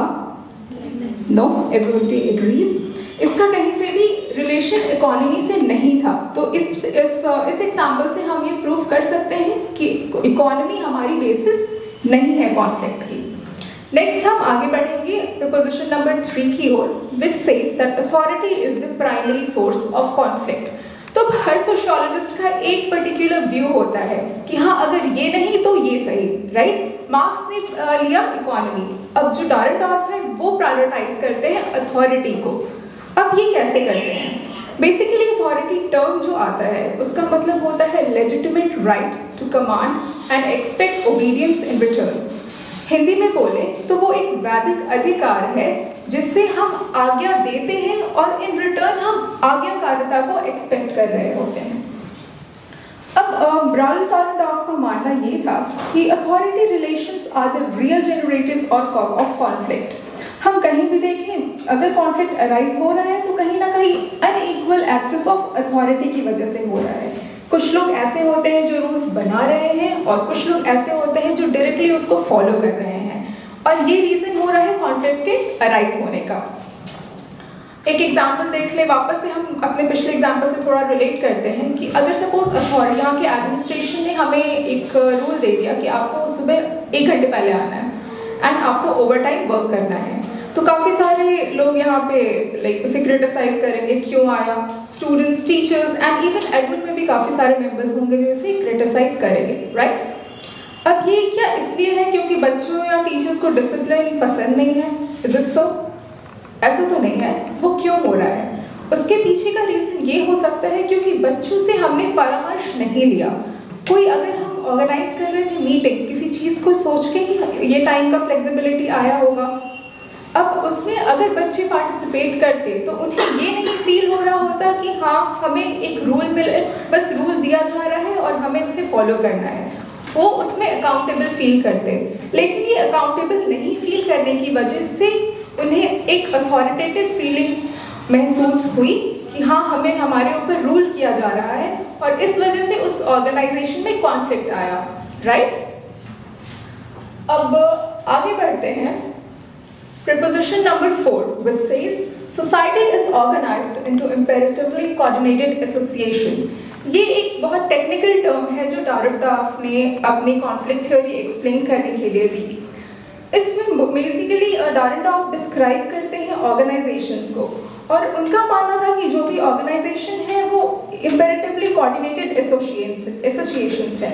इसका मतलब ये होता है कि कोई भी ऑर्गेनाइजेशन जब ऑपरेट कर रहा है वो एक ऐसे ग्रुप के फॉर्म में ऑपरेट कर रहा है जिसमें टॉप से बॉटम इंफॉर्मेशन या रूल फ्लो कर रहा है। वहाँ पे एक हायरार्कियल अथॉरिटी मेंटेन हो रही है। अब एक आईसीए जो ऑर्गेनाइजेशन है उसमें 3 चीज़ें मेजरली हम देखते हैं। वहाँ पे सबके रोल्स फिक्स्ड होते हैं कि हाँ इन्हें रूल बनाना है, इन्हें इम्प्लीमेंट करना है और इन्हें फॉलो करना है। नेक्स्ट, अथॉरिटी फॉर्मल और लेजिटिमेट होती है। और तीसरा, कमांड जैसा मैंने बताया टॉप टू बॉटम फ्लो होता है। इसमें हम अगर एक एग्जांपल लें तो सेंट्रल मिनिस्ट्रीज, एजुकेशन मिनिस्ट्रीज हमारी बनाती हैं उनके भी कुछ आइडियोलॉजीज होते हैं, राइट, कि हाँ हमें इस तरीके की चीज़ें अडॉप्ट करनी है और इस तरह की चीज़ें बच्चों की टेक्स्ट बुक से रिमूव करनी है। अब उसमें वो सारी आइडियोलॉजी वो ट्रांसमिट करते हैं उस पैनल को जो बनाएगा पॉलिसी, यानी कि हमारे एक्सपर्ट्स, पॉलिसी मेकर्स। उस आइडियोलॉजी पे उस जो उन्होंने कहा उनकी सेंट्रल अथॉरिटी ने, उसको वो फॉलो करेंगे और उस बेसिस पे वो रूल बनाएंगे, वो पॉलिसी फ्रेम कर रहे हैं। अब नेक्स्ट आते हैं हमारे टीचर्स, जो उन्हें इंस्ट्रक्शन मिला पॉलिसी के थ्रू, चाहे वो NEP 2020 हो, NEP 1986 हो, जो भी उसके थ्रू उनको मिल रहा है उसको वो जाके ग्राउंड लेवल पे इम्प्लीमेंट कर रहे हैं। एंड ऑफ कोर्स जो स्टूडेंट्स हैं वो एक्सपेक्ट कर रहे हैं कि हाँ हमें वो चीज़ फॉलो करनी है आँख बंद करके। तो यहाँ पे हम देख रहे हैं टॉप टू बॉटम इंफॉर्मेशन और इंस्ट्रक्शन फ्लो हो रहा है। इसी चीज़ को उन्होंने इम्पेरेटिवली कोऑर्डिनेटेड एसोसिएशन के नाम से बताया। अब जब हम इस तरह की ऑर्गेनाइजेशन के बारे में बात कर रहे हैं तो इसमें हम मोस्टली 2 तरीके की क्लास में डिवीजन देखेंगे। पहला आता है सुपरऑर्डिनेट ग्रुप और दूसरा आता है सबऑर्डिनेट ग्रुप। इसमें सुपरऑर्डिनेट ग्रुप वो हैं जो एक्सरसाइज करते हैं अथॉरिटी, मतलब जिनके पास पावर है इंस्ट्रक्शन देने की और कमांड को देंगे और वो एक्सपेक्ट करेंगे रिटर्न में ओबीडियंस। नेक्स्ट आएगा हमारा सबऑर्डिनेट ग्रुप, जो कि सब्जेक्ट होते हैं उस अथॉरिटी के अंदर, मतलब वो जो भी आएगा रूल आया या फिर कोई इन्फॉर्मेशन आया, उनको जैसे बताया गया है वो उसे एक्सेप्ट कर लेंगे और उसे फॉलो करेंगे। अब सिंस ये इकोनॉमी बेसिस नहीं है किस कॉन्फ्लिक्ट का, तो इनके पोजीशंस चेंज हो सकते हैं। हो सकता है एक स्टूडेंट जो आज के टाइम पे एक रूल को फॉलो कर रहा है वो ज़्यादा पढ़ लिख के उस लेवल पे, मिनिस्ट्री लेवल पे चला जाए, तो फिर इस हायरार्की में चेंज आ सकता है। वो जाके फिर रूल बनाएगा और फिर वो अथॉरिटेटिव पोजीशन को गेन कर सकता है, तो ये इंटरचेंजेबल हो सकता है।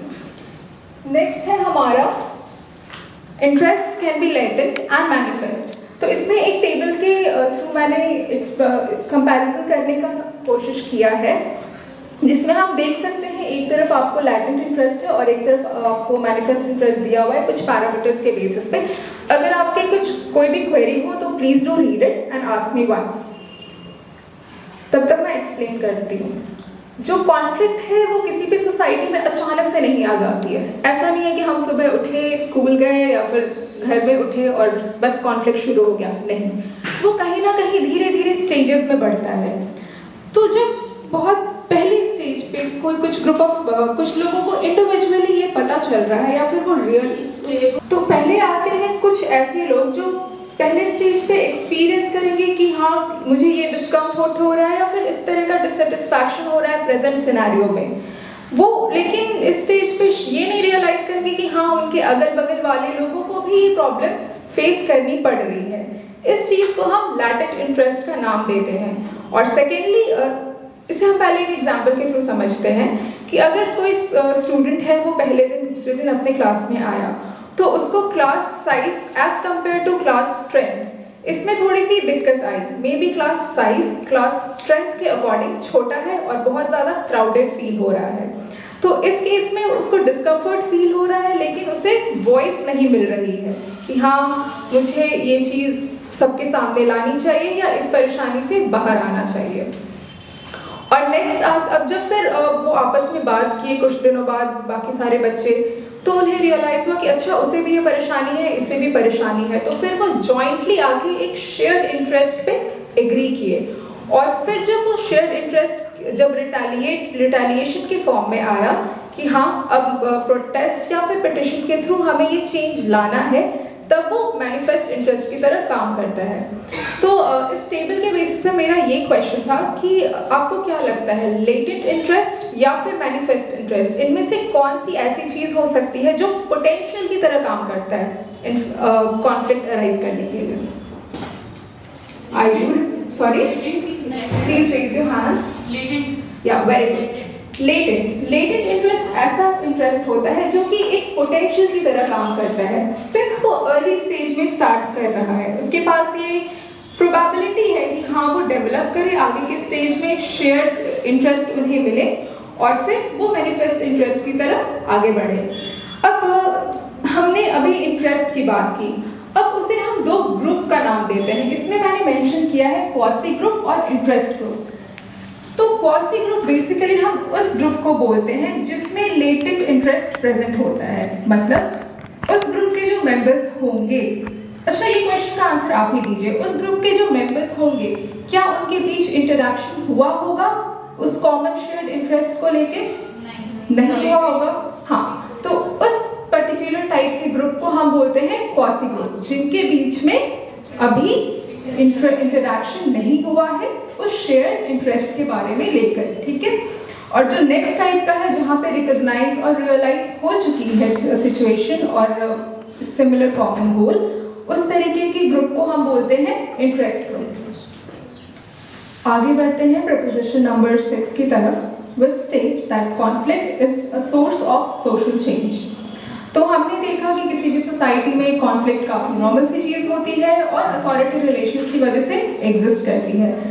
तो बाय डिफॉल्ट हमें कहीं ना कहीं ये समझ आता है कि वो डिस्ट्रक्टिव तो नहीं होती है नेचर में, राइट? जरूरी नहीं कि वो डिस्ट्रक्टिव हो, अगर हम उसे ठीक से देखें समझें तो फिर वो एक क्रिएटिव फोर्स यानी कि रचनात्मक शक्ति की तरह भी काम कर सकती है। इसके लिए एक अगेन काफी रीसेंट का एग्जाम्पल मैं लेना चाहूंगी। जैसे कि यूजीसी रिफॉर्म को लेके हुआ, उसमें एक माइनॉरिटी ग्रुप ने पहले उनके बीच में स्टार्ट हुआ होगा लेटेंट इंटरेस्ट। कुछ लोगों को ऐसा फील हो रहा होगा कि हाँ हमें हायर इंस्टीट्यूशन में डिस्क्रिमिनेशन फील होती है।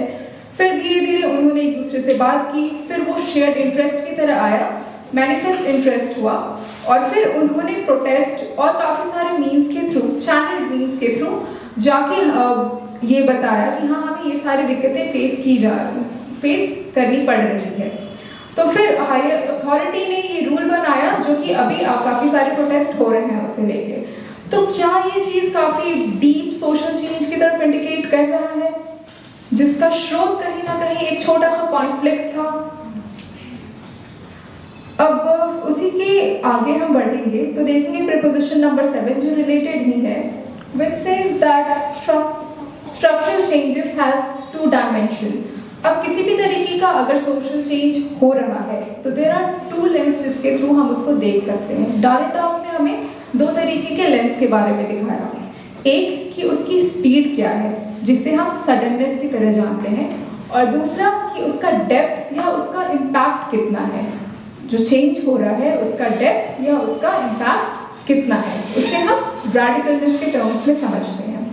अगर हम उसे एक एग्जाम्पल के थ्रू समझें तो NEP 2020 आई, वो काफ़ी स्लो और ग्रेजुअली आ रही है। 2020 से लेकर 2026 आ गया, बट काफ़ी सारे इंस्टीट्यूशन में वो अभी भी इम्प्लीमेंटेड नहीं है।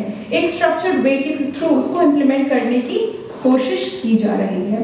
तो हम जब उसे देखते हैं तो हम देखते हैं कि वो काफ़ी डीपली तो ट्रांसफॉर्मेशन ला रहा है, उसका एम, गोल और काम करने का तरीका काफ़ी डीप है, लेकिन वो जल्दी तो नहीं है। तो अगर उसको हम डिग्री ऑफ स्पीड के टर्म्स में देखें तो वो स्लो है, पर वो एक रैडिकल चेंज यानी कि काफी डीप चेंज लेके आ रहा है हमारी सोसाइटी में। अब बढ़ते हैं हम अपनी आखिरी प्रीपोजिशन की तरफ, which is preposition number 8, regulation of conflict is crucial. वापस से हम ये कहीं ना कहीं हमारी पूरी प्रीपोजिशन को समराइज कर रहा है कि किसी भी सोसाइटी में अगर कॉन्फ्लिक्ट हो रही है और वो सोशल चेंज ला रहा है तो उस कॉन्फ्लिक्ट को हमें काफ़ी कॉन्शियसली और हेल्दी वे में डील करने की ज़रूरत है। अगर हम उसे हेल्दी वे में डील करते हैं तो काफ़ी सारे अच्छे आइडियाज़ भी हमें मिल सकते हैं और एक जॉइंट वे में किसी भी नेशन का प्रोग्रेस या किसी भी नॉर्मल एजुकेशनल इंस्टीट्यूशन का प्रोग्रेस होना पॉसिबल है। उसे सप्रेस करने की जगह हमें उसे किसी ना किसी तरह उसे प्लेटफॉर्म प्रोवाइड करनी चाहिए कि वो फ्यूल हो और फिर एक अच्छा आउटकम प्रोड्यूस करे। अब इसके लिए हम काफ़ी सारे मैकेनिज्म्स अडॉप्ट कर सकते हैं एजुकेशन में, जैसे कि ग्रीवेंस रिड्रेसल सेल्स हो गए, स्टूडेंट रिप्रेजेंटेशन हो गया, स्टूडेंट यूनियंस या टीचर यूनियन हो गया, और मीडिएशन कमिटीज का फॉर्मेशन भी हो सकता है। तो ये एक समरी है जो सारे 8 प्रीपोजिशन हमने डिस्कस किया उसके। ये हमारे पास में है एक और नियो मार्क्सिस्ट जिन्होंने अगेन इकोनॉमी डिटर्मिनेंट को हटाते हुए आइडियोलॉजी को सेंट्रल कंसेप्ट की तरह यूज किया, और उन्होंने भी अपनी कॉन्फ्लिक्ट थ्योरी एक नए पर्सपेक्टिव में दी। इनका नाम था लुई अल्थूजर, जिनके बारे में आपने शायद पहले पढ़ा होगा। और तो ये है उनके बर्थ डिटेल्स और उनके कुछ मेजर वर्क्स। तो जो लुई अल्थूजर थे, उनके पूरी थ्योरी का एक सेंट्रल क्वेश्चन आता है। वो क्वेश्चन था कि कैपिटलिज्म या डोमिनेंट क्लास आखिर सरवाइव कैसे करता है, वो कैसे अपना स्टेटस मेंटेन कर रहा होता है।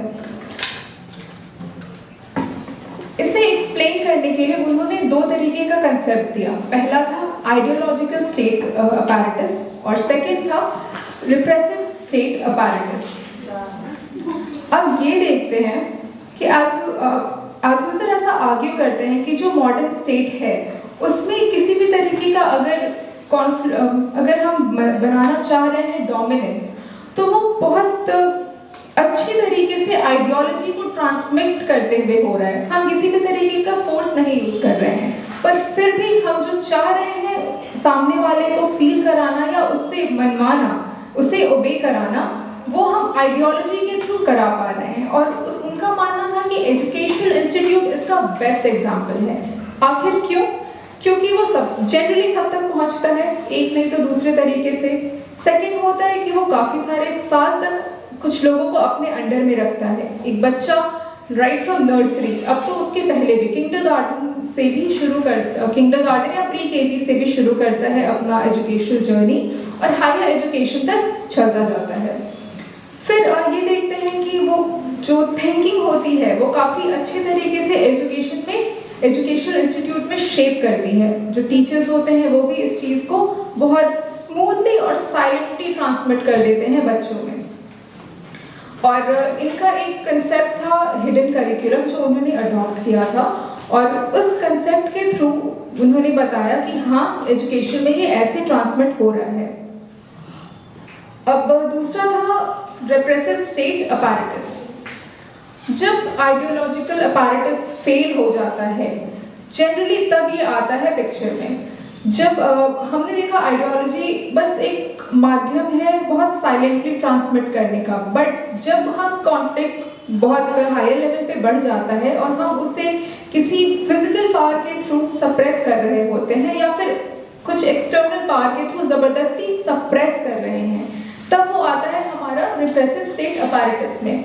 इसमें हम एक्सटर्नल फोर्सेस जैसे पुलिस, मिलिट्री, कोर्ट, प्रिजन, ये सब का भी हेल्प ले सकते हैं। अब एजुकेशन में जब हम इसको इम्प्लीमेंट करते हैं तो हम देखते हैं कि काफ़ी सारे स्ट्रिक्ट पॉलिसी जैसे सस्पेंशन, अगर कोई बच्चा यहाँ पे खड़े हो कि किसी पॉलिसी या फिर किसी रूल को बहुत ज़्यादा उसके अगेंस्ट में जा रहा है, तो हमारे पास सबसे पहले क्या आता है? एक सस्पेंशन लेटर, एक एक्सपल्शन लेटर। तो ये कहीं ना कहीं हमारे व्यू पॉइंट को सप्रेस करने का काम करता है। इसके आगे हम पढ़ेंगे तो उन्होंने एक टर्म दिया इंटरपेलेशन, इसे हिंदी में भी हम इंटरपेलेशन ही कहते हैं। ये इस टर्म के थ्रू वो बेसिकली एक ऐसे प्रोसेस को डिस्क्राइब करते हैं जिसमें वो बताते हैं कि कोई आइडियोलॉजी किस तरीके से इंडिविजुअल को एक सब्जेक्ट बना रहा है। इसका मतलब कि हम जनरल आम बोलचाल की भाषा में ऐसे टर्मिनोलॉजीज का यूज करते हैं जिससे सामने बैठे बच्चे खुद को काफी एसोसिएटेड महसूस कर रहे होते हैं, और ये चीज कभी फॉर्मल वे में नहीं होता है। इसे एग्जाम्पल से अगर हम समझें कि क्लास में कुछ बच्चे बैठे हैं और मैम ने बोला कि ओके सो जो भी यहाँ पे वीक बच्चे बैठे हैं उनके लिए हम आज शाम में एक रिमीडियल क्लास ऑर्गेनाइज करेंगे। By default there are certain section of people, rather student I would say, जो जिनके दिमाग में क्लिक करता है आज शाम में मेरी क्लास लगेगी, करता होगा।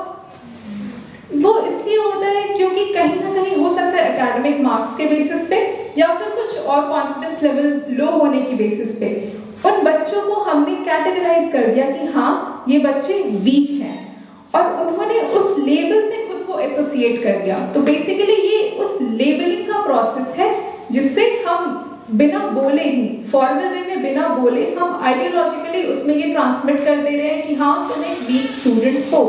इस प्रोसेस को हम इंटरपेलेशन बोलते हैं। नेक्स्ट कंसेप्ट आता है हमारा ओवर डिटर्मिनेशन का। इस ओवर डिटर्मिनेशन को हम हिंदी में अति निर्धारण भी बोलते हैं।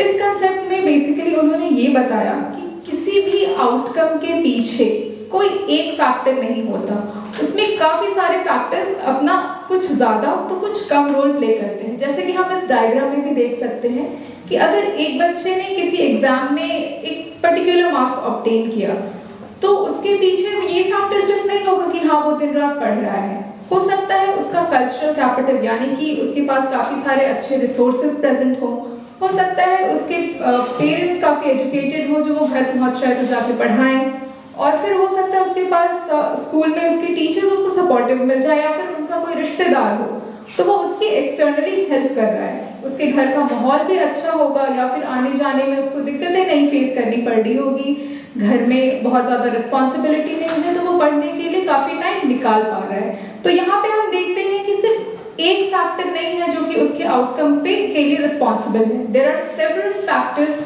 जो उस आउटकम के लिए कहीं ना कहीं थोड़ा या ज़्यादा रिस्पॉन्सिबल होते हैं।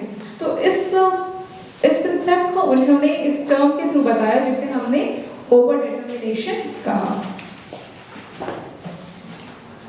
आगे बढ़ते हैं हमारे एक और सोशियोलॉजिस्ट के तरफ जिनका नाम था पियर बोर्डियो। इन्होंने बेसिकली इस नियो मार्क्सिज्म को इस तरीके से बदला जिसमें वो ये बताते हैं कि जो डोमिनेंट क्लास है वो किस तरीके से अनकॉन्शियसली अलग अलग तरीके का कैपिटल यूज करके अपना डोमिनेंस मेंटेन कर रहा है। ये उनके लाइफ डिटेल्स हुए और कुछ मेजर वर्क्स। उनका पहला कंसेप्ट आता है हैबिटस का।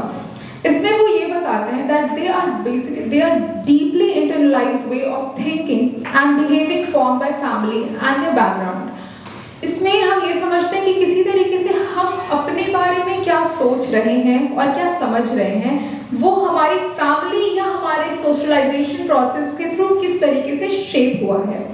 अब ये इंडिविजुअल भी हो सकता है और कलेक्टिव भी हो सकता है। हम सिर्फ अपने बारे में सोच रहे हो क्योंकि हमारा सोशलाइजेशन प्रोसेस एक तरीके से हुआ है। हो सकता है हम अपने और अपने बगल वाले बैठी अपनी सहेली हम दोनों के बारे में कलेक्टिवली सोच रहे हो कि हाँ हम आज सुबह इधर बहुत ज़्यादा घूम के आए इसलिए हमारा माइंड फ्रेश है और हम काफ़ी सारी चीज़ें समझ पा रहे हैं इसलिए हम ब्राइट हैं।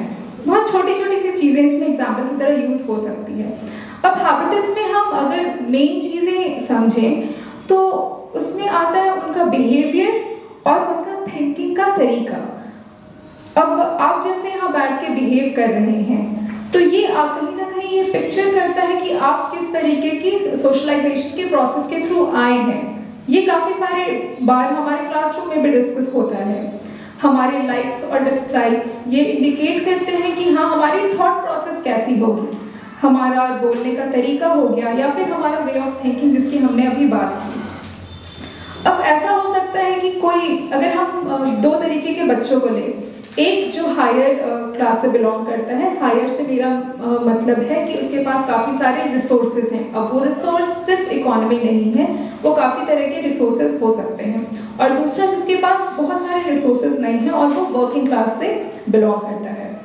तो अब अगर हम उनका रोल देखें एजुकेशन में तो उसे हम किस तरीके से जज करते हैं। मे बी जो हाई क्लास से बिलोंग करता है वो काफ़ी फ्लुएंट हो इंग्लिश बोलने में और जो वर्किंग क्लास से बिलोंग करता है वो फॉर्मली उतना इंटरैक्टिव ना हो एकेडमिक लैंग्वेज को लेके, तो हम उसका इंटेलिजेंस लेवल उस पैरामीटर्स पे भी जज कर लेते हैं कि हाँ इसकी इंग्लिश अच्छी होगी तो ये बच्चा ज़्यादा इंटेलिजेंट होगा। अगर इसकी इंग्लिश बहुत अच्छी नहीं है और ये फॉर्मली बहुत इंटरैक्टिव नहीं है तो हो सकता है ये बच्चा उतना मेरिटोरियस या उतना इंटेलिजेंट नहीं है। तो ये था उस कंसेप्ट का कि कैसे सोशलाइजेशन प्रोसेस या फिर फैमिली बैकग्राउंड किसी बच्चे को शेप करता है। और वो इस क्रम में हम आगे चलते हैं इवान इलिच आप सभी ने नाम सुना होगा, सुना है नाम, नहीं सुना है? इवान इलिच, जिनका मुख्य कॉन्सेप्ट डी स्कूलिंग सोसाइटी के ऊपर था। डी स्कूलिंग सोसाइटी का मतलब है कि एक ऐसा समाज उन्होंने बात की है कि जहाँ पे स्कूल हो ही ना, उसके बारे में बताया। वैसे तो इवान इलिच जो थे वो कोई मार्क्सिस्ट नहीं थे, फिर भी इनको 2 रीजंस से यहाँ पे रखा गया है कि पहला था कि इन्होंने जो फंक्शनलिस्ट थी और लिबरल व्यू ऑफ एजुकेशन था उसकी काफ़ी आलोचना की गई, और दूसरा रीज़न था कि एडवांस इंडस्ट्रियल सोसाइटी में एजुकेशन के रोल पर उनकी कट्टरपंथी आलोचना में मार्क्सवादी विचारों के साथ काफ़ी सारी समानताएं देखने को मिली गई, जिस कारण से इनको इसमें रखा गया है। तो इनकी एक फेमस बुक थी डी स्कूलिंग सोसाइटी, जो 1971 में पब्लिश हुई थी, जिसमें उन्होंने ये सुझाव दिया था कि हमें इस तरीके का समाज का निर्माण करना चाहिए, ऐसा समाज होना चाहिए जो कि स्कूल से रहित हो, जहाँ पर स्कूल्स ना हो। हम आगे बढ़ते हैं इनके कि इन्होंने शिक्षा के परिप्रेक्ष्य में क्या कहा। इनका मानना था कि विद्यालय जो है वो एक दमनकारी संस्था के रूप में कार्य करता है। मतलब वहाँ पे क्या है कि स्कूल्स में सिर्फ बच्चों को इस तरीके से पढ़ाया जा रहा है कि अब वो आज्ञा का पालन करें, अपने बड़ों का कहना माने। उन्होंने कहा कि विद्यालय जो है वो कुछ इतना अच्छे से नहीं सिखाते, वो सिर्फ एक दमनकारी संस्था के रूप में काम करते हैं और बच्चों की क्रिएटिविटी को, उनकी इमेजिनेशन को इसको दबा देते हैं। इसके ऊपर उन्होंने बात करी। उन्होंने कहा कि जो फॉर्मल एजुकेशन है वो वास्तविक अधिगम को, जो जेन्युइन लर्निंग है, उसको बढ़ावा नहीं दे रही है। जेन्युइन लर्निंग क्या है कि बच्चा खुद से सीखे, उसको इंडिपेंडेंट छोड़ दिया जाए और उसका जो मन कर रहा है वो सीखे। उन्होंने डिग्री बेस्ड, उन्होंने कहा कि जरूरी नहीं है कि कोई व्यक्ति है उसके पास डिग्री है और वही वो तभी किसी चीज में या किसी स्किल में अपने में माहिर है। कोई एक व्यक्ति है जिसके पास डिग्री नहीं भी है, फिर भी वो अपने कौशल में अच्छे से कर सकता है। सोसाइटी में क्या देखने को मिलता है, उन्होंने जो ऑब्जर्व किया, उन्होंने ये ऑब्जर्व किया कि सोसाइटी में होता है कि स्कूल सिर्फ जिसके पास डिग्री है उसी व्यक्ति को ही मान्यता दे रहा है, जिसके पास डिग्री नहीं है उसको इतना ध्यान नहीं दिया जा रहा है। जैसे यहाँ पे उन्होंने बहुत सारी स्किल्स को, जैसे कि would work, speaking foreign language की, इसको सीखे बच्चा, पर उसको बच्चा किस तरीके से, बच्चे के पास 2 ऑप्शन है। एक तो वो फॉर्मल एजुकेशन के थ्रू जाकर के सीखे कि कोई एक डिग्री ही ले तब उसके माध्यम से सीख सकता है, दूसरा वो यूट्यूब करके या फिर उसका खुद का मन है तो उस तरीके से सीख सकता है। पर जैसे मैं इसका एक उदाहरण देना चाहूंगी कि यहाँ पे जैसे हमारे कॉलेज में ही फ्रेंच डिपार्टमेंट है, तो फ्रेंच डिपार्टमेंट में जब प्रोफेसर्स की नियुक्ति की गई होगी फ्रेंच सिखाने के लिए, तो उनकी योग्यता देखी गई होगी कि उनके पास इसकी डिग्री है या नहीं है ना। आप लोग मानेंगे इस बात को कि डिग्री के बेस पर अपॉइंटमेंट किया जाएगा कि आपके पास ये है या नहीं है। पर वहीं अगर हम इस तरीके से, जो यहाँ पे क्योंकि बनारस में बहुत सारे टूरिस्ट भी आते हैं घूमने के लिए, तो हम किसी एक टूरिस्ट को बुला करके लेकर के और बच्चों से उनके साथ अच्छा इंटरेक्ट करवाएं, तो उसके माध्यम से जो है वो बच्चे बहुत अच्छे तरीके से सीखेंगे।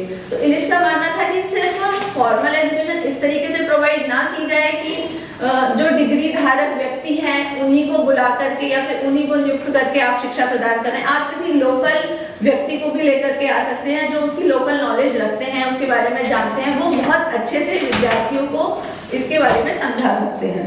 इसी क्रम में हम आगे बढ़ेंगे सैमुअल बॉयल्स और हर्बर्ट गिल्टिस के बारे में, जिन्होंने इन्होंने शिक्षा के बारे में अल्थ्यूसर के समान, जैसे आरण्या ने भी आपको बताया अल्थ्यूसर के बारे में, तो अल्थ्यूसर की तरह ही इनका ये मानना था कि जो शिक्षा है, बॉयल्स और गिल्टिस का मानना था कि कैपिटलिस्ट सोसाइटी में जो शिक्षा है वो एक लेबर पावर को रिप्रोड्यूस करने में बहुत महत्वपूर्ण भूमिका निर्वाह करती है।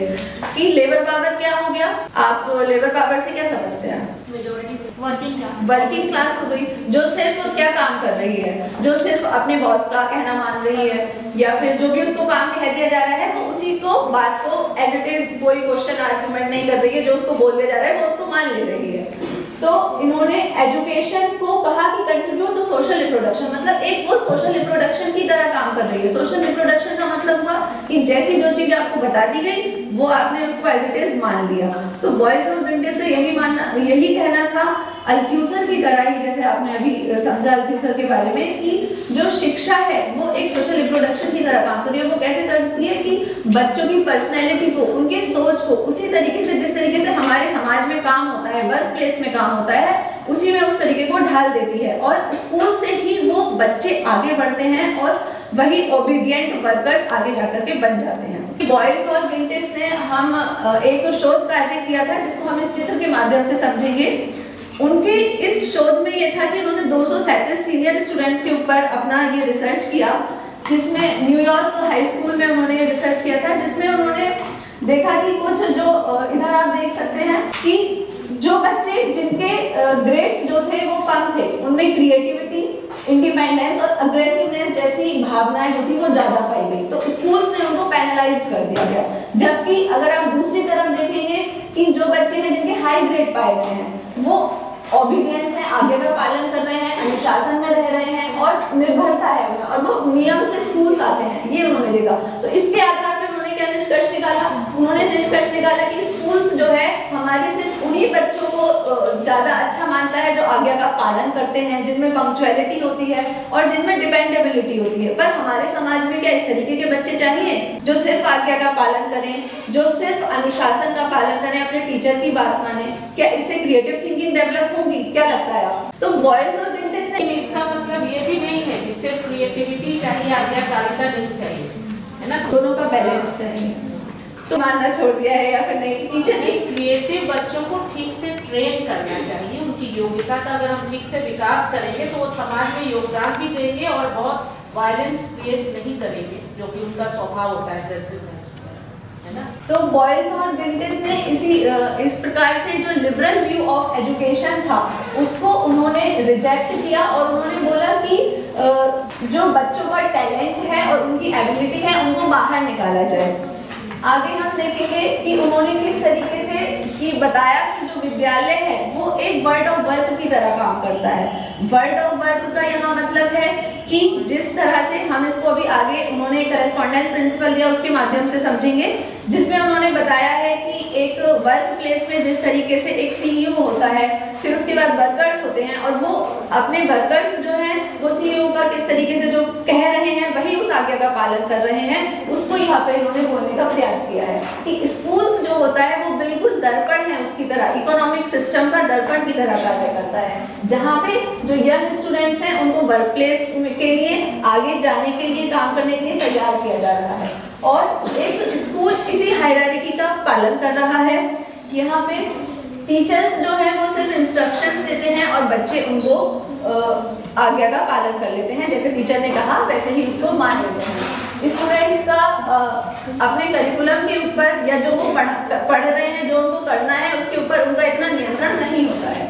ये करेस्पॉन्डेंस प्रिंसिपल है, इसमें आप यहाँ पे चित्र के माध्यम से समझ सकते हैं कि कैसे एक वर्क प्लेस में जो चीफ एग्जीक्यूटिव ऑफिसर है, फिर मैनेजर है और वर्कर्स हैं, तो वो कैसे बिल्कुल स्कूल की हायरार्की के साथ मैच कर रहे हैं। स्कूल में हेड है, टीचर है, स्टूडेंट्स है, हेड की बात कौन सुन रहा है? टीचर सुन रहे हैं, टीचर की बात स्टूडेंट सुन रहे हैं। तो वो बिल्कुल जो हमारा वर्क प्लेस में इसी तरीके से कार्य हो रहा है कि चीफ एग्जीक्यूटिव ऑफिसर की बात मैनेजर सुन रहे हैं और मैनेजर की बात वर्कर सुन रहे हैं, तो ये बिल्कुल इससे मेल खाता है। ऐसे ही बॉयल्स और गिंटिस ने कहा आगे कि वर्क प्लेस में क्या होता है कि इंसान मतलब व्यक्ति जो काम कर रहा है वो सिर्फ इसलिए काम कर रहा है कि उसको पता है कि मैं काम करूंगा अच्छे से तो मेरे को पैसा मिलेगा, पैसे के लिए काम कर रहा है। तो स्कूल्स में क्या हो रहा है? स्कूल्स में हो रहा है कि हम कोई भी लेसन पढ़ रहे हैं, वो क्यों पढ़ रहे हैं? इसलिए पढ़ रहे हैं कि हमको हाई ग्रेड मिले, हमारे मार्क्स अच्छे आए, तो ये इसके साथ बिल्कुल मैच खाता है। ऐसे ही यहाँ पे उन्होंने बताया कि वर्क प्लेस में जिस प्रकार से फ्रेगमेंटेशन ऑफ वर्क होता है कि कोई कार्य है,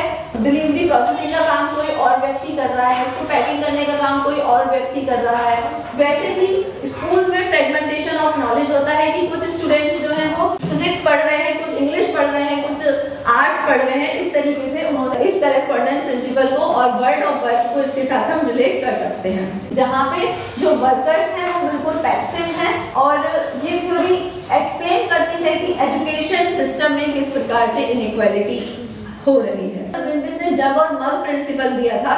जब और मग प्रिंसिपल क्या है? और मग प्रिंसिपल जो है उसमें बॉयल्स और गिंटिस ने जो बताया है कि जो टीचर है वो एक जग की तरह काम करता है, जिसमें उसके पास सारी की सारी नॉलेज है, वो अपनी नॉलेज को स्टूडेंट्स को देगा और स्टूडेंट्स जो है वो एक मग की तरह काम कर रहा है।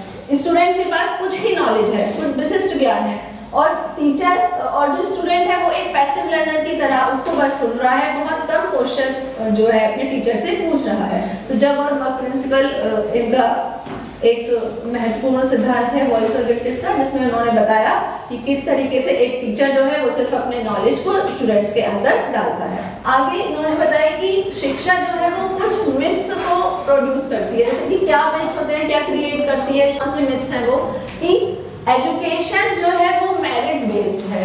इससे क्या समझते हैं आप कि एजुकेशन मेरिट बेस्ड है? जो कॉम्पिटिटिव है, ज़्यादा मार्क्स आ रहा है उसे एडमिशन मिलता है। हाँ बिल्कुल सही, कि जो ज्यादा मार्क्स लेकर के आ रहा है। तो हमारी सोसाइटी, बॉयज और गिफ्टिस कहते हैं कि हमारी सोसाइटी जो है वो किस तरीके से समझ रही है। हमारी सोसाइटी कहती है कि स्कूल्स में जो बच्चा ज्यादा मार्क्स लेकर के आ रहा है मतलब उसने हार्ड वर्क किया होगा, इसलिए उसके अच्छे मार्क्स आए। वहीं दूसरी ओर अगर हम देखें जिसके अच्छे मार्क्स नहीं आए तो सोसाइटी क्या कह रही है? सोसाइटी कह रही है इसके अच्छे मार्क्स नहीं आए मतलब इसने मेहनत नहीं की होगी। पर इसका सिर्फ यही रीजन तो नहीं हो सकता है कि कोई मेहनत कर रहा है उसके अच्छे मार्क्स आ रहे हैं, यही नहीं हो सकता है, और भी बहुत सारे रीजन हो सकते हैं। पर हमारी सोसाइटी तो यही मानती है कि अच्छे मार्क्स आए मतलब ज्यादा मेहनत, कम मार्क्स हैं मतलब उसने मेहनत नहीं की। तो बॉयज और गिफ्टिस कहते हैं कि इसके पीछे एक और रीजन होता है जो होता है फैमिली बैकग्राउंड, कि अगर किसी के फैमिली बैकग्राउंड में मतलब रिसोर्सेज को एलीट क्लास भले उसके पास रिसोर्सेज ज्यादा हैं, वहीं पुअर क्लास के पास उतने रिसोर्सेज नहीं है, जिसके कारण से भी उसकी एजुकेशन पर इम्पैक्ट पड़ता है। तो ये एक इन्होंने मुख्य बात कही। और अगर हम बात करें कि सरल शब्दों में बॉयज और गिफ्टिस ने क्या कहा, तो उन्होंने हमें समझना है कि जो शिक्षा की इकोनॉमी में क्या भूमिका है। तो हमें देखना पड़ेगा कि स्कूल की संरचना, व्यवहार, विद्यार्थियों के मध्य क्या व्यवहार है, उनकी सोच और व्यक्तित्व को किस प्रकार से आकार दे सकते हैं। अगर हम इसको समझेंगे तब हम शिक्षा की इकोनॉमी में क्या भूमिका है इसको अच्छे से समझ पाएंगे। आगे अभी हमने इतने सारे कॉन्फ्लिक्ट के बारे में सुना, मतलब इतनी सारी समाज में असमानताएं हैं, ये है। तो अब हम उसके बारे में चर्चा करेंगे कि इन असमानताओं को हम शिक्षा में क्या रिफॉर्म करें जिससे इन असमानताओं को कम किया जा सके, जिसमें एक स्कूल्स को जस्टिस और इक्वालिटी के बेस पर एजुकेशन होनी चाहिए, कि ऐसा नहीं होना चाहिए जैसे कि हमने कॉन्फ्लिक्ट थ्योरी में पढ़ा अभी कि इनइक्वालिटी है बहुत जगह, मतलब क्लास के लेवल पे और कास्ट के बेस पे, जेंडर के बेस पे, हर बेस पे हम देखेंगे कि इनइक्वालिटी है। पर हमें उस एजुकेशन सिस्टम में रिफॉर्म करना होगा। NCF और NEP हमारी पॉलिसी आई है, उसमें ऐसा कहा गया है कि आप इसको रिफॉर्म कीजिए। रिफॉर्म हो भी रहा है पर वो अभी पॉलिसी लेवल पर हो गया है। पर क्या आपको लगता है कि ग्राउंड लेवल पर अभी वो रिफॉर्म हो रहा है? क्या हमारा एजुकेशन सिस्टम ऐसा अभी क्लास में इस तरीके की पढ़ाई हो रही है कि बच्चे का क्रिटिकल डेवलपमेंट हो, उसको रोड लर्निंग से थोड़ा दूर किया जाए? क्या इस तरीके का हो रहा है? क्या आप ऐसा ऑब्जर्व करते हैं कि एजुकेशन जिस तरीके से NCF और NEP कह रहे हैं, NCF NEP क्या कह रहा है कि बच्चों में क्रिटिकल थिंकिंग डेवलप करो, बच्चों के अंदर एजुकेशन ऐसी हो कि लर्नर सेंटर्ड एजुकेशन हो, क्रिएटिविटी हो। तो ग्राउंड अगर रियलिटी देखी जाए स्कूल्स में जाकर के, तो क्या आपको ऐसा लगता है कि इस तरीके का एजुकेशन सिस्टम है? हाँ, इनिशिएटिव्स लिए जा रहे हैं। जैसे अगर हम रिसोर्सेज एंड इक्वालिटी की भी बात करें तो बहुत जगह पे दिखाया जा रहा है कि हाँ स्मार्ट बोर्ड्स होने चाहिए, पर स्मार्ट बोर्ड इंग्लिश स्कूल्स में हर जगह स्मार्ट बोर्ड कंपलसरी है कि वो है ही, और जो गवर्नमेंट स्कूल क्या ऐसे स्कूल से जहाँ लैक ऑफ रिसोर्सेज है वहाँ बहुत गिने चुने हैं, वो दिखाया ज़्यादा जा रहा है। आई डिसएग्री, ये जो बोल रही है, ऐसे बहुत सारे स्कूल्स के बारे में मुझे पता है कि जिनके पास रिसोर्सेज भी हैं, वो बहुत डोमिनेंट स्कूल है, बट वो जो रिसोर्सेज यूज कर रहे हैं ना वो सिर्फ उसी टाइम यूज कर रहे हैं जब इंस्पेक्शन हो रहा है या अपडेशन। तो रिसोर्सेज नहीं बोल सकते हम, यहाँ पे ये बोल सकते हैं जो भी पावरफुल लोग हैं वो जो दिखाना चाहते हैं वही दिखाते हैं, right? I agree. And the intention of person who is using, और पावर में वही है ना कि तुमको अपना पावर को तुमको मेंटेन करके रखना है, तुम उसको मेंटेन तभी कर सकते हो जब तुम दूसरों को सपोर्ट करो। तो इसमें आगे पॉइंट है कि क्लासरूम में किस तरीके से डेमोक्रेटाइजेशन पावर का यूज किया जाए और पावर इम्बैलेंस जो है उसको कम किया जाए, और टीचर जो है वो फैसिलिटेटर की तरह काम करे, सिर्फ एक अथॉरिटी की तरह ना काम करे। स्टूडेंट्स को क्वेश्चन, डिबेट और एक्सप्रेस ओपिनियन अपने करे, उसके लिए उत्साहित किया जाए। क्लासरूम डिस्कशन में मल्टीपल पर्सपेक्टिव को इंक्लूड किया जाए कि अगर ऐसा इसका एग्जांपल मतलब इस तरीके से ना हो कि अगर टेक्स्ट बुक्स में सिर्फ एलिट क्लास के पीपल को ही ग्लोरीफाई किया गया है और दूसरे पुअर क्लास के पीपल्स को नहीं दिखाया गया है, या फिर सिर्फ मेल आइडियोलॉजी को ही ज़्यादा दिखाया जा रहा है, वुमन आइडियोलॉजी को नहीं दिखाया जा रहा है। तो हर चीज़ को साथ में लेकर के किया जाए। इंक्लूसिव करिकुलम, ये सब आप लोग जानते होंगे इंक्लूसिव करिकुलम क्या होता है, और साथ में लोकल नॉलेज को इंक्लूड करना। तो इससे मैं एक क्वेश्चन पूछना चाहूँगी कि आप किस तरीके से यहाँ पे हम कोई भी टॉपिक पढ़ रहे हैं तो आप उसमें लोकल नॉलेज को किस तरीके से इंक्लूड कर सकते हैं, या अगर हम ये कॉन्फ्लिक्ट थ्योरी ही पढ़ रहे हैं जैसे आज पढ़े हैं तो हम इसमें क्या लोकल नॉलेज को इंक्लूड कर सकते हैं, या फिर कोई भी आप जो एग्जाम्पल देना चाहें। किसी भी सब्जेक्ट का एग्जाम्पल, किसी भी सब्जेक्ट का ले लीजिए, उसमें कई सब्जेक्ट आ जाएंगे, ज्योग्राफी आ जाएगा, इकोनॉमिक्स आ जाएगा, साइंस आ जाएगा, सब में एग्जाम्पल लोकल दिया जाता है। यहाँ पे इसका प्रश्न ये है कि लोकल नॉलेज को कैसे हम बच्चों को उसके प्रति अवेयर करें, उसके माध्यम से वो विषय पढ़ाएं, ये चीज़ है। जैसे ज्योग्राफी में कोई भी कंसेप्ट है तो उसको पढ़ाने के लिए लोकल आप नेचुरल प्लेसेस में ले जाओ, ये है ना। इकोनॉमिक्स में है तो आप इंडस्ट्री का विजिट कराओ, या लोकल मार्केट विजिट भी या करा गांव का अर्थव्यवस्था आपको समझाना है तो उनको गांव ले जाओ, है ना, ये बात है। या पंचायती राज सिस्टम दिखाना है तो उसको कि आप एज अ स्कूल आप ये मान सकते हैं कि आप एज अ टीचर स्कूल में अपॉइंट हुए हैं और आपको वहाँ पे पढ़ाना है बच्चे को लोकल नॉलेज के साथ इंक्लूड करके, तो आप किस तरीके से पढ़ाना चाहेंगे, ये क्वेश्चन था। तो आप इक्वल एजुकेशन हो गई कि सभी विद्यार्थियों को समान रूप से शिक्षा प्रदान की जाए, पर अगर हम बात करते हैं कॉमन स्कूल सिस्टम की, तो कॉमन स्कूल सिस्टम में किस प्रकार से आप इक्वल एजुकेशन प्रोवाइड करेंगे उसके बारे में बताइए। एनीवन? बिना किसी को जज किए उसको एजुकेशन देना, लाइक वो किसी भी ग्रुप से हो, चाहे वो ट्राइबल हो, चाहे वो कहीं से भी बिलोंग करता हो, उसको मतलब ये नहीं एहसास दिलाना है कि तुम नहीं, तुम लोअर क्लास से हो, ऐसा। इक्वल अपॉर्चुनिटीज होनी चाहिए, ये पूरी शिक्षा प्रणाली में ये सब होना चाहिए, है ना, तुम लोग बता रहे। ओपन क्वेश्चनिंग भी कर सकते हैं हम स्टूडेंट से, एंड उनके रिस्पॉन्सेज के बेसिस पे उनको मतलब देखें कि कैसा रिस्पॉन्स कर रहे हैं, और फिर हम स्टूडेंट्स को आगे इक्वली उनको समझाया जाए कैसे देख रहे हैं, कैसी हो। तो ये हमारे NEP 2020 के डाइवर्सिटी, इंक्लूजन और यहाँ से बिंदु लिए गए हैं, और NCF 2023 में जो बात की गई है कि कल्चरल रिप्रेजेंटेशन की और प्लुरलिज्म की, उससे ये टॉपिक लिए गए हैं। आगे हम बात करते हैं education as a means of creating awareness, कि शिक्षा का कार्य सिर्फ नहीं है कि जो बुक्स में लिखा हुआ है वो आपने पढ़ लिया, उसका जागरूकता फैलाना शिक्षा का मेन उद्देश्य होता है। तो एजुकेशन जो है वो सोशल अवेयरनेस को एक तरीके से फैलाती है। सिर्फ ये नहीं है कि जो कह दिया बुक्स में उसको आपने आंखें मीच करके मान लिया, ऐसा नहीं होना चाहिए। स्टूडेंट्स इनइक्वालिटी को और इनजस्टिस को समझें, ये शिक्षा का उद्देश्य होना चाहिए कि आप शिक्षा के NEP 2020 और NCF 2023 जो है इक्वालिटी, क्रिटिकल थिंकिंग और सोशल जस्टिस को अब हम लोग जानेंगे क्रिटिकल इवैल्यूएशन क्या है, कॉन्फ्लिक्ट थ्योरी का। क्रिटिकल इवैल्यूएशन से आप क्या समझते हैं कि इस थ्योरी का क्या स्ट्रेंथ है, वीकनेसेस है। तो पहले हम लोग जानेंगे कि इस थ्योरी का स्ट्रेंथ क्या है। तो पहला पॉइंट आप लोग देख सकते हैं स्क्रीन पे है कि ये कार्ल मार्क्स से नियो मार्क्सिस्ट स्कॉलर तक एक्सपेंड करती है। तो हम आप लोग से जानना चाहेंगे कि नियो मार्क्सिस्ट कौन कौन थे, उसका अभी आप लोगों ने पढ़ा है, कुछ स्कॉलर का नाम बताइए सोशोलॉजिस्ट का। खड़े होकर आराम से बोलिए। मार्क्स के बाद जो नियो मार्क्सिस्ट आए उन्होंने इस चीज को एक्सपेंड किया कि इनइक्वालिटी के और बहुत से कारण हैं, जिसमें पावर, ऑथोरिटी और आइडियोलॉजी की बात की गई। जो हमारा थर्ड बुलेट है उसमें ये बताया गया है कि जो एजुकेशन में किन थ्योरिस्ट ने, सोशोलॉजिस्ट ने काम किया, जिसमें नाम आता है Antonio Gramsci, Pierre Bourdieu, Samuel Bowles, Herbert Jenkins और इवान इलिच ने इसको एजुकेशनल पर्सपेक्टिव में देखा है।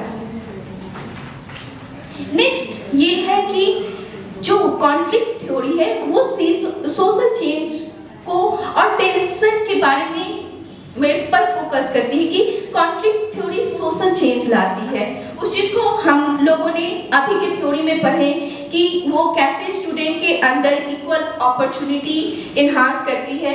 और अब नेक्स्ट हम लोग जानेंगे कि कॉन्फ्लिक्ट थ्योरी सिर्फ डिस्ट्रक्टिव नहीं है, वो प्रमोट करती है इंटीग्रेशन, रिस्टोर करती है इक्विलिब्रियम और स्ट्रेंथन करती है एक इंस्टीट्यूशन को। तो इसका एग्जांपल हम ये समझ सकते हैं कि स्कॉलरशिप आता है जिससे इक्वालिटी को हम लोग कुछ हद तक मेंटेन करने की कोशिश करते हैं, और ट्रांसपेरेंसी आती है अगर हम रिवोल्ट करते हैं, कॉन्फ्लिक्ट करते हैं। तो अब नेक्स्ट हम जानेंगे कि इस थ्योरी के वीकनेसेस क्या क्या है। ये थ्योरी ज़्यादा डिस्क्रिप्टिव वे में है, इसका एनालिटिकल व्यू नहीं है कि इसकी एनालिसिस उस हद तक नहीं है। यहाँ जो क्रिटिक्स हैं वो क्वेश्चन करते हैं कि which type of equality under what condition can education also reduce inequality sometime. इस चीज पर वो लोग प्रहार करते हैं कि ये चीज कहाँ लिखी हुई है, ये चीज कहाँ दिखती है, जो कि हम सिर्फ बोलते हैं और उस चीज का एनालिटिकल ये नहीं है। सेकेंड जो इनका ये है वो भी इसी बेसिस पे है कि वो इंपेरिकल नहीं है, हमारे पास डाटा अवेलेबल नहीं। अगर ये कुछ नहीं प्रश्न कर रहे हैं तो तुम इसमें से कोई जैसे प्रश्न करो। आप बताइए कि जो थर्ड बुलेट है इसमें कि tendency to reduce the complexity of social reality to a binary model, इससे आप क्या समझ रहे हैं? यही नहीं समझा। तो प्रश्न क्यों नहीं किया? अच्छा ठीक है, तब तक पढ़ो, तब तक उसको समझाती है। और नेक्स्ट आप लोग देखिए इसमें ये बाइनरी मॉडल क्यों बोल रहे हैं, क्योंकि जब हम लोग बात करें operation oppressed, bourgeois proletarian, ruling ruled, but really यही सिर्फ लेयर है।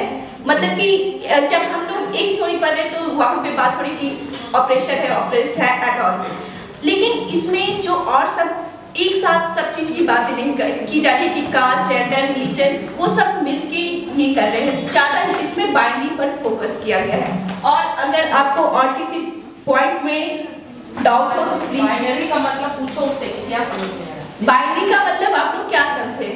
बाइनरी का मतलब है एक्सट्रीम, या तो ये या तो ये।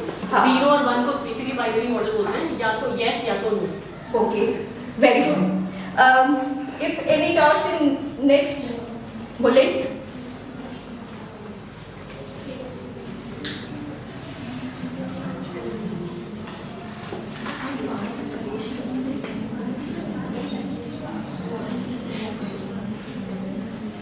अगर आप लोग नहीं क्वेश्चन कीजिएगा तो मैं क्वेश्चन करूंगी, क्योंकि मैं क्वेश्चन करने के लिए यहाँ पर हूँ, क्योंकि अब आप लोग ऑलमोस्ट सब चीज इस थ्योरी के बारे में पढ़ लिए हैं। तो आप लोग बताइए कि लास्ट बुलेट जो मैंने लिखा है, it fail to distinguish between positive and negative form of conflict, इससे आप क्या समझते हैं?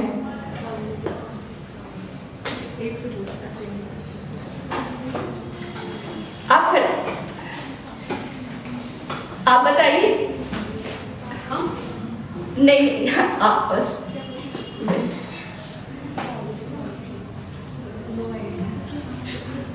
आप इस चीज को एक बार रीड कीजिए, आप लोग खुद ही इस चीज को क्लियर कर लीजिए। पॉजिटिव और निगेटिव फॉर्म ऑफ कॉन्फ्लिक्ट क्या है? पॉजिटिव क्या, कौन सा कॉन्फ्लिक्ट को हम लोग पॉजिटिव कहेंगे, कौन से कॉन्फ्लिक्ट को निगेटिव कहेंगे? अब देखिए कोई नहीं बैठ जाइए, बोलिए। कॉन्फ्लिक्ट इन थॉट कि जिससे डिसीजन, जैसे जिस पे डिस्कशन होकर हम उस पे डिस्कशन, जिस किसी टॉपिक पर डिस्कशन हो रहा है, मतलब इन फेवर ऑफ। लोगों ने फंक्शनलिज्म में फंक्शन के टाइप्स पढ़े हैं ना, उसमें एक डिसफंक्शन होता है। हाँ, वो क्या करता है? जो सिस्टमैटिक सिस्टम, जो स्ट्रक्चर सोसाइटी का जो स्ट्रक्चर है उसको डिस्कस, सिस्टमिक फेलियर जब होता है तो उसको डिस्कस। हाँ, उसी तरह से इसमें पॉजिटिव और नेगेटिव दो तरह के कॉन्फ्लिक्ट हैं। पॉजिटिव इम्पैक्ट सोसाइटी पे ठीक पड़ेगा, इसलिए उसको पॉजिटिव कहा गया है। उसके एग्जांपल दे दो। हाँ, जैसे कुछ कॉन्फ्लिक्ट हुआ, उसका रिजल्टेंट अच्छा रहा, जो चेंज आया वो पॉजिटिव रहा, तो that will B positive conflict. और जो चेंज, जैसे कि अब वॉर हो रहा है तो वो रुक नहीं रहा है या चेंज नहीं सही हुआ, तो then that will be negative conflict. Okay, right. तो इसी चीज यही तक था क्रिटिकल इवैल्यूएशन। अब हम लोग नेक्स्ट वेरी महर आगे आर्टिस्ट को कंक्लूड करेंगे।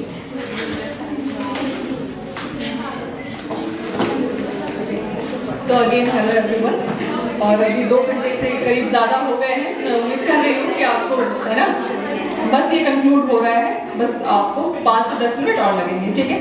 तो 5 से 10 मिनट और आप शांति से बैठिए, और उम्मीद करती हूँ आपको ये सेशन अच्छा लगा होगा। तो क्योंकि अब अंत की तरफ है, तो इसे कंक्लूड करते हुए हम कुछ पॉइंट्स को समझ लेते हैं, देख लेते हैं, क्योंकि ऑलरेडी हमने समझ लिया है। कंफ्लिक्ट में सबसे पहले हमने कंफ्लिक्ट की जो बातें थी, सबसे पहले हमने कंफ्लिक्ट का जो कंसेप्ट है वो समझा, कंफ्लिक्ट थ्योरी क्या है वो समझा, जिसमें हमने जाना कि एक लिमिटेड रिसोर्स और के लिए जब 2 ग्रुप उसके लिए कम्पीट करता है तो कंफ्लिक्ट की स्थिति जो है, परिस्थिति वो उत्पन्न होती है। समाज में 2 वर्ग है, ये हमने जाना। कार्ल मार्क्स को जाना, उनकी फिलॉसफी, उनकी जो, जैसे कि स्टार्टिंग में ही कहा था इस सेशन के, कि आप इसको ध्यान से समझिएगा क्योंकि लास्ट में एक टेस्ट होगा, है ना। तो अभी ये टेस्ट भी ऑर्गेनाइज होगा, ज़्यादा मुश्किल क्वेश्चंस नहीं होंगे, आपने अगर सही से सुना होगा तो इजीली आप कर ले जाएंगे उसको। तो बिल्कुल फर्स्ट बेंच, हेलो, कुछ पूछना है तो आप मेरे से पूछ सकते हैं, मैं बता रही हूँ, है ना। तो इसे हम कंक्लूड कर रहे थे, 2 मिनट लगेगा कंक्लूड करने में, just listen. Yes yes yes, आप बार-बार एक बात बोल रहे हो कि रिसोर्सेज का बंटवारा नहीं है सही से, कभी कॉन्फ्लिक्ट का इक्वालिटी है। सपोज करो हाइपोथेटिकल सिचुएशन, अगर रिसोर्सेज का बंटवारा समान रूप से कर दिया जाए 2 ग्रुप में, तो क्या इक्वालिटी खत्म हो जाएगी? नहीं, इक्वालिटी फिर भी रहेगी। तो उसका कारण क्या होगा? उसका कारण फिर क्या होगा? यही तो थ्योरी है, यही तो कहती है कि समाज में इनइक्वालिटी जो है ना, समाज कभी भी ऐसा नहीं होगा कि हार्मोनी से चल रहा है, सब खुश हैं, है ना, ऐसा कभी नहीं होगा। ये थ्योरी का जिस्ट है कि ये तुम्हारे सवाल का जवाब फंक्शनलिज्म में भी है। वो कहता है कि इनइक्वालिटी रहती है, है ना। तो उसको पढ़ने के बाद ये प्रश्न क्यों पूछा? कॉन्फ्लिक्ट भी रहता है। हाँ, तो फिर इस थ्योरी को पढ़ने में इससे क्या है? कॉन्फ्लिक्ट कभी खत्म नहीं। देखो, जैसे आपने इसमें जब पढ़ा होगा ना, एक आए होंगे सोशियोलॉजिस्ट, जिनका नाम है डैरेन, है ना। उन्होंने एक बहुत अच्छा एडल्ट्स के लिए थीम दिया, मतलब एक मैसेज दिया था, जिसमें उन्होंने कहा था कि जो कन्फ्लिक्ट है ना वो समाज में हमेशा रहेगा, you have to learn to live with that conflict, है ना। तो फिर हम ये तो बोल रहे थे रिसोर्सेज का बंटवारा इनइक्वालिटी लेकर आता है। रिसोर्सेज का बंटवारा भी समान रूप से कर दिया जाए तब भी तो इनइक्वालिटी समान रूप से कैसे करेंगे आप बताइए? क्योंकि आप सोचिए, अगर हम ठीक है, सोसाइटी है, रिसोर्सेज का बंटवारा हो रहा है, सेम रिसोर्सेज इनको भी दिए गए, सेम रिसोर्सेज इनको भी दिए गए। एग्जैक्टली, मैं यहाँ पे रोकना चाहूँगी, कभी भी रिसोर्सेज जो है ना किसी के नाम से लिखा नहीं जाता है ना। अगर यहाँ पे सोना रखा है तो हम ये नहीं कहेंगे कोई उसका अधिकारी नहीं है कि ये इसमें से मैं तुम्हें आधा दे रही हूँ, क्योंकि यहाँ पे किसी के घर की प्रॉपर्टी का बंटवारा नहीं हो रहा है कि 2 बेटे हैं 2 बच्चे हैं तो दोनों को बांट दिया गया, ऐसा तो नहीं हो रहा है। कि रिसोर्सेज का मतलब क्या है कि पावर, पैसा, और पैसा किसी का एक ही अधिकार क्षेत्र की बात नहीं है, और कोई ऐसा नहीं है कि उसके हिसाब से किसी को वो दे देगा। वहां पे अगर आपको वो पावर और प्रेस्टीज और पैसा चाहिए तो आपको उसके लिए compete करना होगा। अब हर कंपटीशन, यहाँ पे बैठा हुआ हर एक इंडिविजुअल का अपना एक बैकग्राउंड है, उसके अपने कंपटीशन है, उसके अपने स्ट्रगल है, तो उसको मिला के वो चीज वो कैसे पा रहा है, वो कंफ्लिक्ट क्रिएट कर रहा है, और वही जो है इनइक्वालिटी वो हमेशा रहेगी। चीज जो यहाँ बताई गई है वो थ्योरिस्ट के व्यू बताए गए हैं, है ना, और हर के व्यू में थोड़ा थोड़ा अंतर है, और वो यूनिवर्सल है ऐसा भी नहीं कहा जा रहा है। आपको इसको पढ़ना है जिससे आप उस दिशा में सोच सकें, है ना, और समाज की स्थिति को जान करके फिर आगे शिक्षा के माध्यम से जो बदलाव लाना है वो लाने की कोशिश करें। ये पर्पस है थ्योरी पढ़ना। हाँ हाँ पूछिए। शुरू में बताया गया था कि माइनॉरिटीज जो हैं वो रूल कर रहे हैं, और जो मेजॉरिटी में है उस पर रूल किया जाता है। मेजॉरिटी में आ जा रहे हैं जिसका हम बोलते हैं कि उनके पास सुविधाएं नहीं है और वो लोग पे नहीं किया जा रहा है। आज के यहाँ रिजर्वेशन है, रिजर्वेशन दिया जा रहा है, उनको बुक्स भी दी जा रही है, फीस भी उनकी मांग ये विवादास्पद मुद्दा है। मैं जो बता रही हूँ आपको मुझे पता चला, लंबा डिस्कशन का मुद्दा है। नहीं, मैं ये समझ गई कि आपका ये मन में सवाल कैसे आया। जो मैंने स्टार्टिंग में बताया कि इसको 2 वर्ग में बांटा गया है, ठीक है, एक इलाइट है और दूसरे जो है वर्किंग क्लास है। और मैंने माइनॉरिटी मेजॉरिटी की जो मैंने कंपैरिजन में बात की थी, वहाँ पे मेजॉरिटी माइनॉरिटी इसको संदर्भ में रख के कहा गया है कि जो इलाइट वर्ग है ना वो माइनॉरिटी है, पूरे पॉपुलेशन को मैं नहीं कह रही हूँ। इलाइट जो है वो उसका जो वो माइनॉरिटी पॉपुलेशन का, लेकिन हम इसको जनरल टर्म में माइनॉरिटी और मेजॉरिटी कहेंगे तो ये बहुत ज़्यादा विवाद हो जाएगा इस पे, है ना, क्योंकि उसमें कन्फ्लिक्ट बहुत ज़्यादा आएंगे। मैं बात कर रही थी सिर्फ एलाइट लोगों की, कि एलाइट की जो संख्या है वो टोटल पॉपुलेशन एलाइट का मतलब कास्ट वाइज एलाइट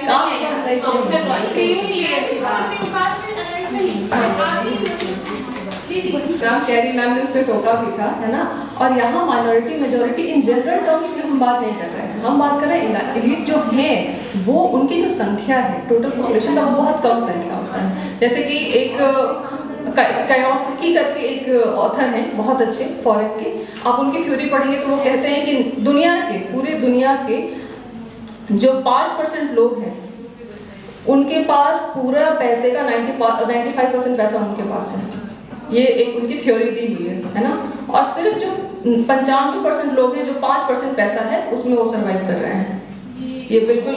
और एक मुद्दा ये भी है कि किसी को थाली में एक और है कि इंग्लिश और हिंदी का एक क्वेश्चन चल हाँ, रहा हाँ, था कि इंग्लिश मेजॉरिटी में है और डोमिनेट में चल रहा है, हाँ, हिंदी बिल्कुल। क्लास में ऐसे देखा ही नहीं जाता है कि टीचर ही सबसे ज्यादा प्रमोट करता है इंग्लिश को। हाँ। उनके पास में हिंदी के नोट्स नहीं होते हैं जो हमें प्रोवाइड किया जा सके। ये आपका बहुत ही सब्जेक्टिव वो एक मुद्दा है ना। ये इंडिविजुअल डिफरेंसेस पे डिपेंड करता है कि एक इंडिविजुअल एक जो टीचर है वो कैसे उस चीज़ को देख रहा है। आप हर जगह ये चीज़ नहीं देखिएगा, है ना। जो हिंदी अगर मैं आप बेस्ट एग्जाम्पल मैं सुजाता मैम का ही है ना, तो आप ये इंडिविजुअल डिफरेंसेस हैं तो उस पर हम बहुत ज़्यादा नहीं बोलेंगे, बट ये आपका पर्सपेक्टिव है उसको आप समझ सकते हैं। नहीं, क्योंकि ये है क्योंकि हिंदी और इंग्लिश में माइनॉरिटी में आते हैं इस क्लास में इस इंस्टीट्यूशन में। हाँ हाँ। कि हम खुल के नहीं बोल पाते हैं कि हम हिंदी मीडियम है, क्योंकि उसको सबसे पहले टीचर ही हम लोग ऐसे इंफ्लुएंसर्स देखते हैं कि आप गूगल ट्रांसलेट कर लें, आप चैट जीपीटी से कर लें, आप क्या कर रहे हैं, आपका क्या है, आप नोट्स क्यों नहीं बना रहे। और अगर आप इंग्लिश की बात करते हैं, हम यूके चाहे यूएस से है, वो अपने लैंग्वेज को हमेशा सपोर्ट करके चलते हैं, उसको अपनी लैंग्वेज को कभी थ्रेट नहीं मानते हैं। लेकिन हमारी लैंग्वेज को बहुत आप जो आप कह रहे हो ना, मैं आपकी हमारे टीचर्स कभी बुक लिखने की कोशिश नहीं करते हैं कि हिंदी में मटेरियल तैयार किया जाए। आज के लाइब्रेरी में जाते हैं तो हद से सेक्शन से सोशियोलॉजी के उठा लीजिए, साइकोलॉजी के उठा लीजिए, वो इंग्लिश में मिलता है। तो बच्चा ट्रांसलेट करे या पढ़े, या पढ़े या ट्रांसलेट करे, टीचर्स को बोलना चाहिए। डेफिनेटली बोलना चाहिए। आपकी जो प्रॉब्लम है या फिर आपने जो क्वेश्चन किया बहुत अच्छा और जेन्युइन क्वेश्चन है, इसको मैं अप्रिशिएट करती हूँ।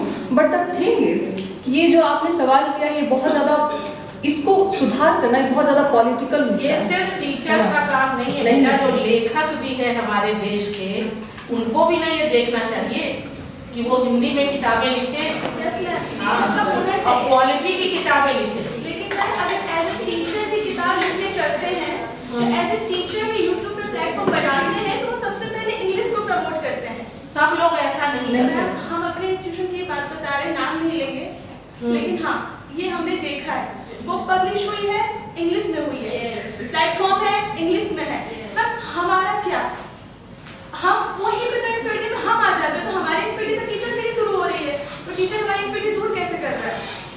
भाई हम तुम्हारे सामने बैठे हैं ना, हमने बहुत कम इस तरह का काम किया है लिखने वाला, लेकिन अगर कभी एक किया भी हाल में जो लेटेस्ट है तो उसमें हमने एक लिमिट रखा था कि इंग्लिश का उसमें हम नहीं लेंगे, सिर्फ हिंदी का करेंगे, है ना। तो एक इसी तरह से कम लोग इस तरह का प्रयास कर रहे हैं।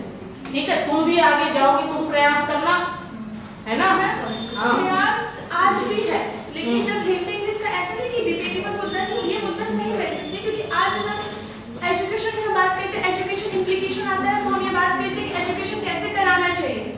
इक्वालिटी और इक्विटी, मैम इक्विटी तो क्लास में कभी होती ही नहीं। और मैम क्लास में जो लेक्चर डिलीवर्ड भी होता है वो सिर्फ लेक्चर मेथड होता है, डेमोंस्ट्रेटिव एक्टिव मेथड तो कहीं होता ही नहीं है। मैम आते हैं टीचर लिखवा चले जाते हैं, क्वालिटी कहाँ है, बच्चे कैसे आएंगे सर।